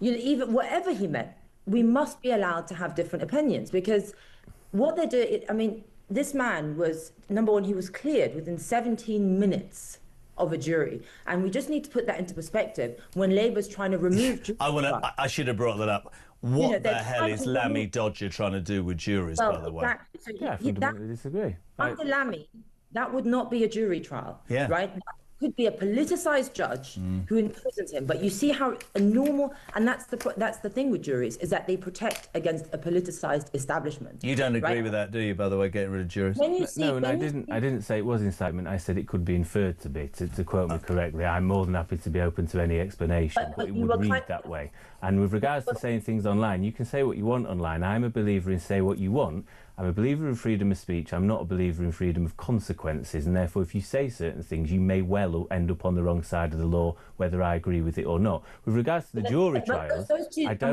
sentences don't contradict each other. You can't have freedom of speech but not freedom of consequences. Of course you can. I think you can say whatever you want, but you may face consequences for doing so, which is why I will say certain things and not others. So that if you face consequences for what you say online, then that is not freedom of speech. I should not be responsible for how people interpret what I say online, especially if it's something as ambiguous as "we need to get ready," which you actually said, of course it doesn't mean that, it means incitement. So you're basically making me responsible, if I wrote that, for what people interpret it as. No, if you have freedom of speech, then you also have freedom of consequences. If people take my words in a different way and it causes them to commit violence, words are not violence, actions are, and that's what we have to go back to. But the fact that this man is being treated as a paedophile, effectively, because this was after the Soham trials that these safeguarding panels were brought in, for criticising migration, it tells you everything there is under Starmer, because safeguarding has turned into a political weapon. You disagree with us and we'll treat you as a danger to children, a danger to the country, a danger to national security. And it's the pattern that we're seeing. You know, they're cancelling elections, jury trials, mass surveillance, online safety bill. I mean, it really is beginning to be very chilling. Let me bring that up with you, Matty. Actually, you just said there, juries, you don't agree with Lammy. I'm sorry, I called him Lammy Dodger now. It makes me laugh. I mean, the election thing as well. I mean, a lot of whether you support reform or the Conservatives, a lot of people are going, what's happening to our democracy, for Christ's sake? You can't get rid of the safeguarding nature of 12 people. How can you cancel those 4 elections? This is BS. So on the juries, I worry because, first of all, judges think very differently from Joe Public. Therefore, that skews any sort of trial or otherwise and sentencing. I don't like the massaging of figures that the Sunday Times picked up on yesterday, which actually 60% of rape cases don't collapse before they get to trial. It's before a charge is even made, and there's obviously questions, therefore, for policing and how quickly that's done. With regards to the elections, look, Labour will have their excuses. My view is that when I've got a friend who was doing the data analysis and showed reform coming first, Lib Dems and the Greens and the Tories middling in the middle and Labour coming a distant fifth, it is not a good look. Neither is cancelling our democratic right to vote. That's my point. Yeah. It's a bad look to be cancelling elections when possibly because you don't like the outcome. My understanding, which I don't know loads about, is that other elections where Labour may do okay seem to be going ahead. So I have my concerns about this sort of stuff. I'll ask you both just before we finish. Layla, because Nigel's talked about it could be 2027. We've got this story that he's going to bring Angela back, and we heard at the weekend Streeting and Angela, and then we hear Ed Miliband's that's elected one by the members, blah blah blah, which is even more frightening. How long does he last, in your opinion, Layla? Is he a goner after May, before May, Keir Starmer? I don't know, because I don't know if there's anyone else credible to take over, because it's got nothing to do with leadership. It's got to do with ideology. We're dealing with a controlling socialist ideology party who doesn't trust the public, wants to control it, and wants to grow the state so big that everyone's dependent on it, and that's how they secure the next mandate, the next election. So I don't know, and I don't think it makes any difference. Sorry. You'll be interested to know what Matt Torbett says, because he's been saying it for months. Oh, I wish this was a socialist government. I'd be over the moon. I wish. I can see what Layla's saying. I have met with all major potential leadership candidates. I can see why some would be more keen than others, and I imagine there will be movement in January very soon. Is Ed Miliband going to be my next Prime Minister? I would hope not. Purely because, as much as I think Ed is a nice man, and I believe his team, genuinely, 2 of his team in particular, are 2 that get it better than most, believe it or not, and I have a lot of time for them. I think any election would essentially be a referendum, framed as a referendum on net zero, and we would lose very heavily. Is there anybody in the Labour Party that could take the job from Starmer and turn the ship around, in your opinion, and if so, who? Andy Burnham, and they won't let him in. So there'll be no turning of ships around. That he's the only person that I think would give us a fighting chance. And I don't want to. I do have to do this because Layla will smile. I want to do this. There's no chance of him standing in Manchester, is there? Because he wouldn't win. Because Reform are leading in every single borough in Manchester, so he's going to have to go outside Manchester to even get a seat, and that would result in him sort of abandoning where he comes from and everything he believes in. No, there are 3 seats that have been identified. All in the northwest, some in Manchester. Some in Manchester. Honestly, Layla, watch you forget, this. You forget. How can you have some in Manchester? We're only talking about 3. No, well, because I'm not giving the game away, Layla. Some might mean 1 or all 3. I'm not that Is he going to stupid. stand? He would like to stand. Of course he would like to stand. And if he stood, would he be the next leader of the Labour Party in the Commons, or would Wes Streeting or Angela Rayner beat him? This is the thing. It would have to be... I know Andy only sees May as an obvious option for him to make a move. Wes would like it to be earlier because he would lose the membership. I think Angela knows that any sooner than May she is still tarnished. Interesting. It leaves the field quite open. Layla? Can I say one thing? It's crazy how you're discussing 2 leaders. One is pushing puberty blockers on children, and the other one has dodged taxes while she was the housing minister. And that's the best Labour has for the country. No, he actually said Andy Burnham was the best, and he's not either of those, is he? Not either an MP, though. No, quite. All I will say is I've offered support of only one, who I believe is certainly the least tarnished. And the least tarnished. That's a great indictment. No, exactly. No, but this is where we are. But you forget we literally elected a prime minister on a huge mandate who'd threatened to break journalists' fingers and was up to all sorts of things in Boris Johnson. So this is where we are, unfortunately. Let's just, to finish this, Layla, tell you the greatest quote ever. On the night of the election, I wasn't on air, but Matt Torbett will never lift this down, and I will always have him on this show. He was on a national television show, and as they celebrated this huge majority, the camera cut to him, and he went, "I promise you, this is as good as it'll get. It's all down here from there." And he was absolutely right. Layla Cunningham, thank you so much indeed. Westminster City Councillor, and we hope the next Mayor of London, and the irrepressible Matthew Torbett. Thank you very much indeed. What's the badge say? A future free from homelessness. That's very important. I thought it was a red badge. I was going to throw you out the studio. This is Morning Glory, back in 3.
I have 2 under 4. How do I explain to my 4-year-old what Tanya Lecoq means? Which is the name of the lead performer who's doing this show. You know, drag used to be a form of avant-garde art. It was subversive. It is not suitable for children. Children want to watch The Very Hungry Caterpillar. What is it about drag queens that they want to tell little children's stories? You don't have coppers going, we all want to tell stories to kids. You don't have plumbers saying, we all want to tell stories to little kids.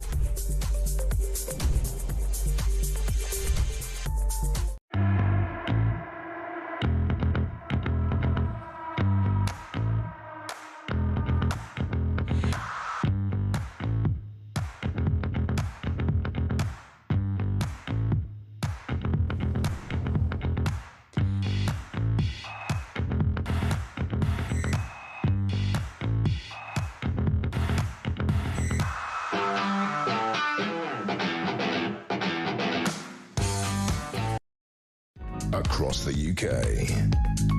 On DAB+, on YouTube, on your mobile, and on your side. This is Talk. Welcome back to Score 9:30. Julia here from 10 o'clock. Your response to the day's news, always welcome, 87222. Start your message with the word talk, all those calls for voice notes. Good morning, Al. I'm in my late 50s. When I was 14 years old, I was a skinhead, so everybody assumed that I was anti-Jewish. Well, I'm certainly not anti-Jewish. With all that's going on now, I'm anti-Palestine and pro-Jewish. So what a load of rubbish.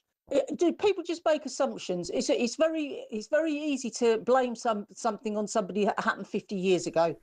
Absolutely right. Mark McCormack says, a sad time in our country, Jez, where the left have been allowed to go feral and unchecked. The normal thinking person is starting to wake up, and these leftists are starting to get worried. Hence the sleaze campaign and the labelling. Sean's in Somerset. Morning, Sean.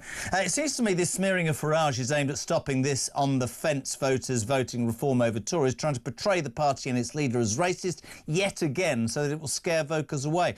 I actually think, Sean, it'll do the opposite. I could be missing the point. Sarah Brown, good morning. When I was at school, my friends called me pin legs, and the boys kept trying to kiss me. I'm so offended, not. I grew up and got over it. I'm now 70. Good girl. Lady. Ben, good morning. Jez, Ben from Sussex on the Nigel Farage situation. It was 50 years ago. We don't know what's going to happen in the next 50 years. Is RuPaul's Drag Race going to be seen as sexist in 50 years' time? Is that going to be considered wrong, but it's OK for the BBC to show it now? You don't know how the world is going to go. Well, yeah. Mark Canfield. Jezza, looks like Lammy is determined to increase the prison population. Well, he's trying, but there's no spaces, mate. Steve's in Newcastle, getting rid of juries. I think the courts will end up being behind even more as the backlog will increase. I think there will be far more appeals because there won't be a jury. What a good comment that is. Stuart Brown, also, good morning. Labour has obviously decided that between them, the Liberals, the Greens, the SNP, the Fruit and Nut Party and the thousands of illegal migrants coming to Britain are all more important than the British people. We're the minority. No, we're not. Chris is in West Sussex. Chris Maitland. Morning, Jez. Football coach issue. Sounds like the person in charge of safeguarding at the club is the big problem here. I'm worrying for the future of coaches, even with the same viewpoint. Jane, good morning. Morning, JK. Good show as usual. Lots of material in there over the weekend. Going back to the Marine and his freedom of speech, it'd be interesting to see when the police say there's no money in the budgets, how much they've had to pay out over the last 12 months for wrongful arrests, for freedom of speech issues. I'd love to see that figure. Thanks, great show. What an absolutely true point. But what I loved most about that voice note is her toaster with her morning toast popped up halfway through the recording. We're going to say a very good morning. Oh, we've lost him, have we? Oh, that happens. It's OK, 25 to 10. We were going to talk to Will Kingston, political commentator and host of the Fire at Will podcast, because there's an astonishing story out this morning. Taxpayer, you ready for this? It's going to really wind you up even more. Taxpayers will pay more than £1 billion to fund the most lucrative migrant centre contract ever offered by the Home Office. This is good. Heathrow Immigration Removal Centre from 2028 to 2038. It's a 1,000-space place. Sun investigation can reveal that ministers are going to spend £1 billion. We also learn that migrants are being granted asylum. Oh, God. Oh, God. Migrants are being granted asylum without face-to-face interviews as the Home Office tries to clear a backlog of claims. We will come back to Will Kingston on that. This is a story and a situation that will not go away. It annoys people so much. Just want to take you back to a story a couple of weeks ago. Do you remember the story about the Tel Aviv football fans being banned from Birmingham for the game against Aston Villa in the Europa League? A group of local leaders, people, got together and decided that it would be best if this team, who in their mind were responsible for much violence, didn't travel. Lots of people jumping up and down saying this is anti-Semitic. It was because of the large Muslim population in Birmingham, and it was playing to a certain degree, certain demographic. Now, a West Midlands police chief, they've apologised to the Jewish community this morning over that Tel Aviv fan ban. Let's say good morning again to Jake Wallace-Simmons, author and columnist. Jake, good morning. Good morning. Finally, tell us more. They've apologised. Explain more in detail for me if you can. Well, this is evidence that the police have been giving under scrutiny to a select committee in Parliament at this outrage of this ban, anti-Semitic ban against Jewish and Israeli football fans coming to Birmingham. And the latest ridiculous move on behalf of the police was that they suggested, now get this, that Jews apparently had been consulted by the police and had agreed, yeah, it's probably best that you don't invite us because we probably cause trouble. This obviously came out as being totally untrue, and the police were forced to apologise to the Jewish community for making that pretty offensive and outrageous suggestion. But it's just the latest way in which the police's case is beginning to unravel. For example, another interesting part was where the police report was exposed as having used artificial intelligence to give them a false account of a game that the Israeli team had allegedly played against West Ham a couple of years ago. That game had never taken place, but the police cited it in their report. Now, the question this raises is, why didn't the police go to West Ham and say, look, guys, did you get any trouble from these Israeli fans? Go to the Metropolitan Police and say, did you get any trouble from these Israeli fans? Because if they had done, A, they'd have discovered that this match had never taken place, and B, they'd have also discovered, with a bit of further research, that over the last 100 games that this Israeli team had played in Europe, trouble had not been caused once. Not once. But of course the problem with all of this is that you then get left with the overriding feeling that anti-Semitism is alive and well. And you know, there will be people who don't like what I'm going to say, Jake, but within Birmingham there is a huge and large, I worked there for 15 years, 5 years for BRMB. There is a large Muslim population, and you know, there are two main football teams, Aston Villa and Birmingham, and that population is very close to both of those teams. And the inference here is that a group of community leaders, led by Muslims, led by the police, whatever, decided that it would be best not to have, quite rightly, as you said, Maccabi Tel Aviv. Of course, the Jewish community went, hold on a second, that's a bit harsh. You've been proven to be making stuff up. But it smacks of a bigger problem, doesn't it? It smacks of a problem that police and people in authority can make a decision. And I've said something before on this show, and I'd love your take on this, because some people don't like it. I find any racism abhorrent. I want to make that point.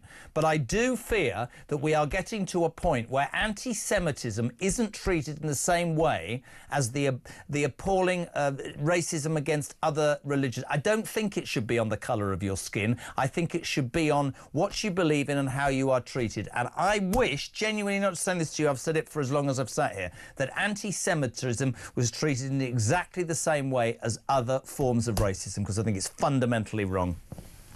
Absolutely right. I think what the Aston Villa debacle has shown is that if you don't recognise and stand up against anti-Semitism when it's coming at you, you turn yourself into the instrument of anti-Semitism. And that's exactly what has been happening with the police in Birmingham, because what's been happening is that they've been manipulated by some Islamists. And I think the words that nobody is saying here is Muslim Brotherhood. The Muslim Brotherhood is an Islamist organisation that seeks to control our country and turn it into a Sharia state by working through the levers of government, the levers of officialdom, the levers of police. Well, for people who think that you're talking outrageously, there was a video which we haven't got now, but I remember playing it about 3 weeks ago before the match was taking place, probably further back, when I think there were three, weren't there, Christian Muslim men, and they were basically saying, don't even bother coming, we're going to get rid of all the Jews. It was absolutely outrageous. I'm sure they haven't been prosecuted, but then that poor ex-Marine's been told for daring to say that an illegal migrant, some have attacked young children, and he's worried about his kids.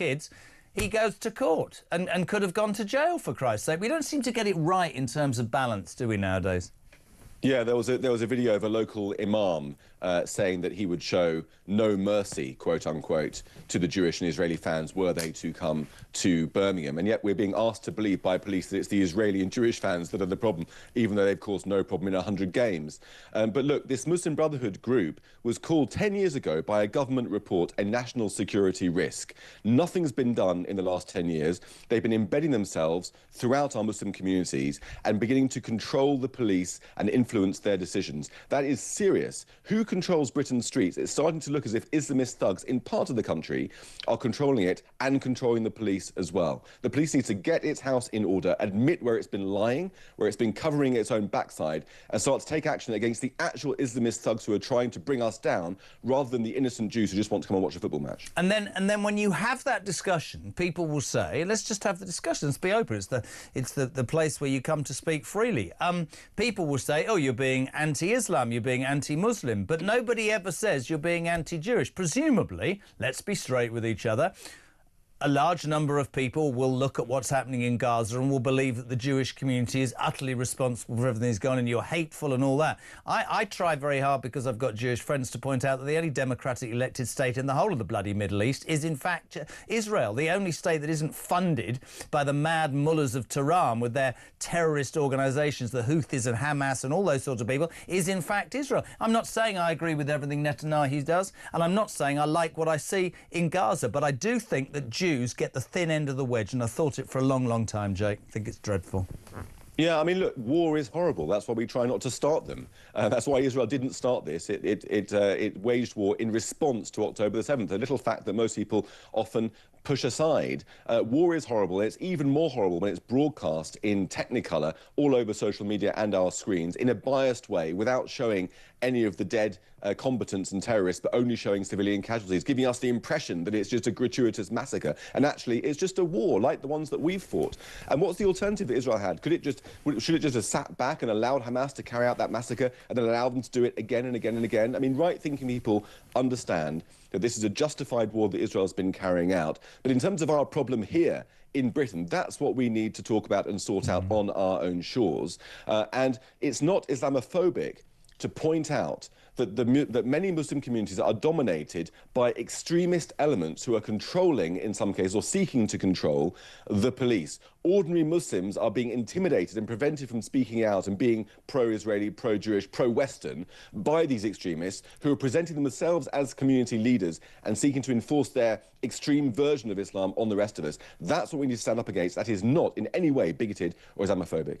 Really good to have you on as ever, my friend. It's great to get your perspective. Thank you, Jake Wallace-Simmons, author and columnist and author of Israelophobia. You try saying on the newest version of The Oldest Hatred and What to Do About It. It's 9:45. Julia from 10. Ian Collins from 1. Do we know who's on drive time? I have no flipping idea. Good morning, Sean. Morning, Jeremy. Sean from Grimsby here. This Royal Marine who can't coach his daughter's football team because obviously is deemed as on the right. Well, people just need to remember that when the so-called wars start against the Russians, they're going to want people like this Royal Marine. They're going to want people like me, right? We're all okay when we have to do the killing. Doesn't matter if we're far-right bigots then, just as long as we're dying. I'd never lift my rifle again to fight abroad for this country, ever.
UK. On DAB+, on YouTube, on your mobile, and on your side. This is Talk. Good morning, my friends. Welcome to Monday. Where have you been? The alarm clock Brits have been at it since 6 a.m. So I now know the lineup. Julia Hartley-Brewer, the Queen of Westminster. If she's happy with that, she is always my queen. She's here from 10 o'clock. From 1 o'clock, Ian Collins. And Peter Cardwell is on drive time. Apparently. 0344 499 1000. George in West London. Talk morning. This issue with Rayner and our outstanding 40 grand tax liability for me is the ultimate in two-tier justice. Any other person in this bloody country other than members of this shambolic cabinet would have had a knock at the door in minutes, forced to either sell assets, remortgage or take out a personal loan to cover the liability in full and the heavy fine that would have accompanied it. A mistake to avoid the tax maybe, but the fact it has still not been paid speaks volumes as to how senior socialist politicians can act above the law without repercussions. That's really interesting. Margaret in Birmingham. Wow, Layla is on top form today. When will you have her back on? I think we're going to do that head-to-head thing on a Monday. We'll do it next week. Mac. Farage doesn't need to apologise for anything. If he apologised, then he'd be signing up to the loony left saying, we'll cancel you. More strength to his elbow. Susan. Morning, Jez. Matthew Torbin saying Rayner made a mistake is beyond disingenuous. If she honestly didn't realise that she owed 40 grand in stamp duty, then she is incompetent and should not be anywhere near levers of power. I think they all are. If a Conservative cabinet member had done the same, I doubt very much that he would be so forgiving. Self-awareness is zero. Then he attacks the Royal Marine for comments that he has no idea what was meant. Just what he thinks he meant. Not good enough, says Susan. Now, I want to finish breakfast today by making you feel happy about yourselves and dominating this. I'm going to cross live to Keir Starmer, who's talking in fervently impressive terms about apprenticeships. Go, Keir. Steve, I'm a manufacturing graduate. Yeah. And my question is, a lot of people still see apprenticeships as something solely for trades. How does the government plan on changing that perspective? Not solely for trades. I mean, I think, Pat, I'm right in saying there's 700 different subjects or areas in which you can do an apprenticeship, so a very, very wide range of skills. No. I think what we're very keen to do is to highlight those skilled ones which are almost the most important for our economy and put special emphasis in there. So I think we can do that, which will help. I think tilting and talking about apprenticeships makes a big difference as well. We have to keep talking about apprenticeships. Shirt doesn't go with the jacket, pal. Talking and showing. I think if people see what you right do hand here, now. He's using his right hand a lot. They would realise. You don't have to spend long on the production line to realise this is highly skilled, highly we're doing a circle now. Very difficult work. Every bit as difficult as going to university or sitting and doing a law degree or something like that, which is what I did. But wherever you go, it's the same. I was up in the Clyde where they're building frigates. And some of the electrical next skills to Healy looks like she's there were quite incredible, as it will be. Asleep. I mean, any one of these cars that you are. One of these cars, those cars there, they look crap. That element of it, and make sure it's hands clasped together. Oh, now we're doing a strange sound. Limited in any it's way. A double. Thank you very much. Anybody else got a question? No. Yeah, sir. Oh. Hi. No? Nobody wants to speak. Hi, I'm Mark. I'm a paint technician apprentice, and my question to you is, why should a young person choose to do an apprenticeship rather than go to university? So many reasons. Oh, God. Just one. Skill learning from the get-go. Yeah. A route into a job, because doesn't believe the himself, chances of going for an apprenticeship into a job are much higher than going to university and coming into a job.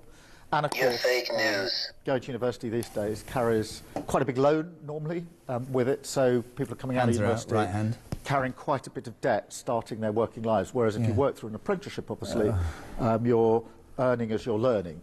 I would say Herbie, every bit is... we're going to talk... Herbie's on the line. Herbie, we're going to talk to you in a minute about the Marine. Does your Prime Minister inspire you? What's he doing with his hands? I'm slightly worried. What? Sorry. Brilliant. Stay there, Herbie, don't worry. Herbie's not it's a grown-up, serious... Herbie's not the fastest. If you're in a place like that was Ernie, you've got to be part of the team. You've got Seriously, can you get rid of this android? He bores the bits off me. If I wanted to do an apprenticeship, I just decided I'm not going to. By the way, I will shout out apprenticeships are a very good thing, not just for young kids, for people returning to work. I've done loads of work with the Sun on these over the years. Apprenticeships for mums returning to work, people who've been made redundant, older people coming back in, they are fantastic. Not that it was his idea, he doesn't know what a bloody apprenticeship is. Right, I'm going to give you a second chance, Herbie, to... He's gone.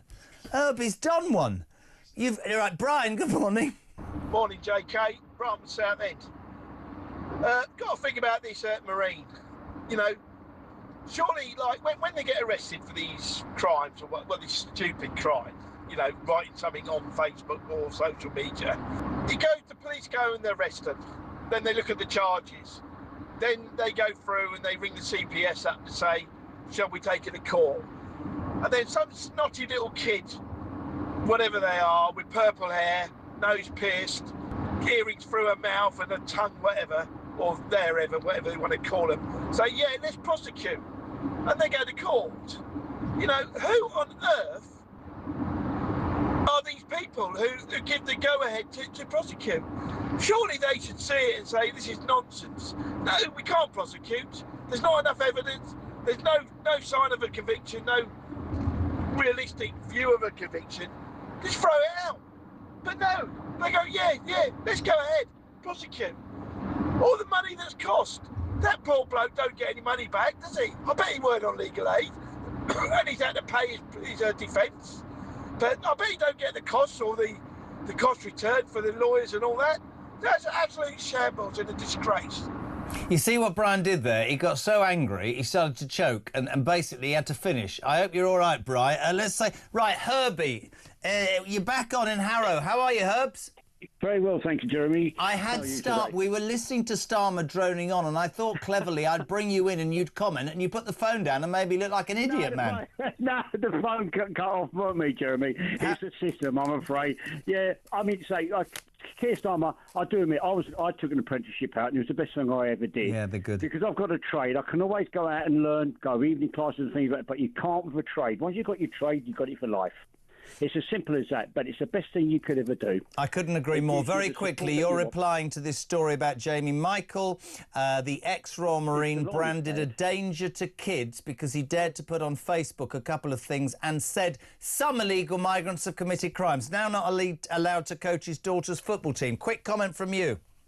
No, it's disgraceful. It's crazy. I mean, oh, for God's sake, what's going on? This country's gone completely mad. I'll tell you what, Jeremy, we've got to do something soon. I've got to make you Prime Minister about that. That'd be even better. How old are you, Herbie? I'm 76. 76. What are you doing today? Today, I've got to go and help somebody do something, and then hopefully I'm trying to clear up, I'm trying to move, Jeremy, and I'm trying to get things going. I'm also, you know, I want to apply to become a candidate as well, so, you know, I don't mind. I'm still working. I'm still busy. Got to in this country. Got to work. I'll be working till I'm about 100. Listen, Herbie, we love you. Thanks for grabbing your moment there to talk about Starmer. Sorry to put you in that position. You're a top man. Thank you very much indeed. Right, what is it? 5 to 10 already? Julia's next.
I think they're talking the talk, and at least the Home Secretary is recognising the problem, but many of her backbenchers won't agree. And in my area in welfare, we're seeing something similar where Keir Starmer, Rachel Reeves, they've talked about the need to reform welfare, but when they tried to make some welfare savings back in the summer, their backbenchers voted against it. They can talk all they like it's the they can talk about what they want, but your party had 14 years to reform welfare, and the welfare bill spiralled out of control. Universal credit was cut off at the knees by George Osborne.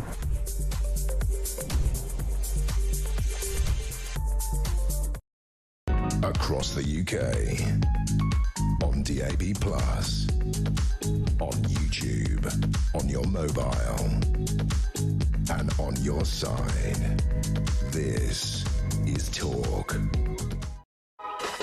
Welcome back. Good morning to Stuart Brown. He says, Jez, it's obvious that the police, the NHS and educational authorities, the civil service are all run by the same sorts of people running this terrible bloody Labour government. Another 4 years of this, we're all doomed, Thomas, in Northern Ireland, fed up with apologetic police and politicians, including the bloody BBC. Heads need to roll. I'm hacked off. Good morning. Well, it's a lot of swearing for this time of the morning, young man. Do you ever come in and just say something nice? I've got rid of the papers, I've turned the temperature to the right thing, I've removed all the cups. What's he like? We're all terrified of you. How are you? Oh, good Lord. How are you? Very well. In a Monday morning sort of way, near the end of the year. I think has everyone got the latest lurgy?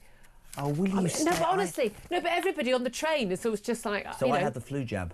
Have you had the flu and jab? the woman said, I haven't got flu. The woman said to me, we probably have. She said, do you get it free? And I went, no. Oh, I said, I don't know. No, wait. I went, I don't know, do I? And she went, what's the name of your GP? I said, I've got a private one. She went, not one, 18 quid. But the arm feels like I've been punched. Do you not have the flu jab? Well, no. Oh, no, it's over 60s that get it, isn't it? Not under 40s. I'm old. You are old, you're old. So much to talk about today. Yeah. I mean, this ex-Royal Marine. This goes back to, remember people supporting UKIP or Brexiteers not being allowed to foster kids and adopt kids. There's something so sinister going on. It's all right to give kids puberty blockers, yeah, is that's it? fine. But no, that's okay. That's absolutely but fine. not That's absolutely have fine. a kids team coached by a dad who wants to get involved, who serves the country. But also, if you look at even the Facebook post he posted, I'm sorry, there was a reason Some why... illegal migrants commit crimes. Yeah, no, but the jury acquitted him in 17 minutes. And that's literally getting in, sitting down and agreeing on How much did that cost the British public? Exactly. No, but also, we're going to talk about Farage, latest allegations. I mean, they are throwing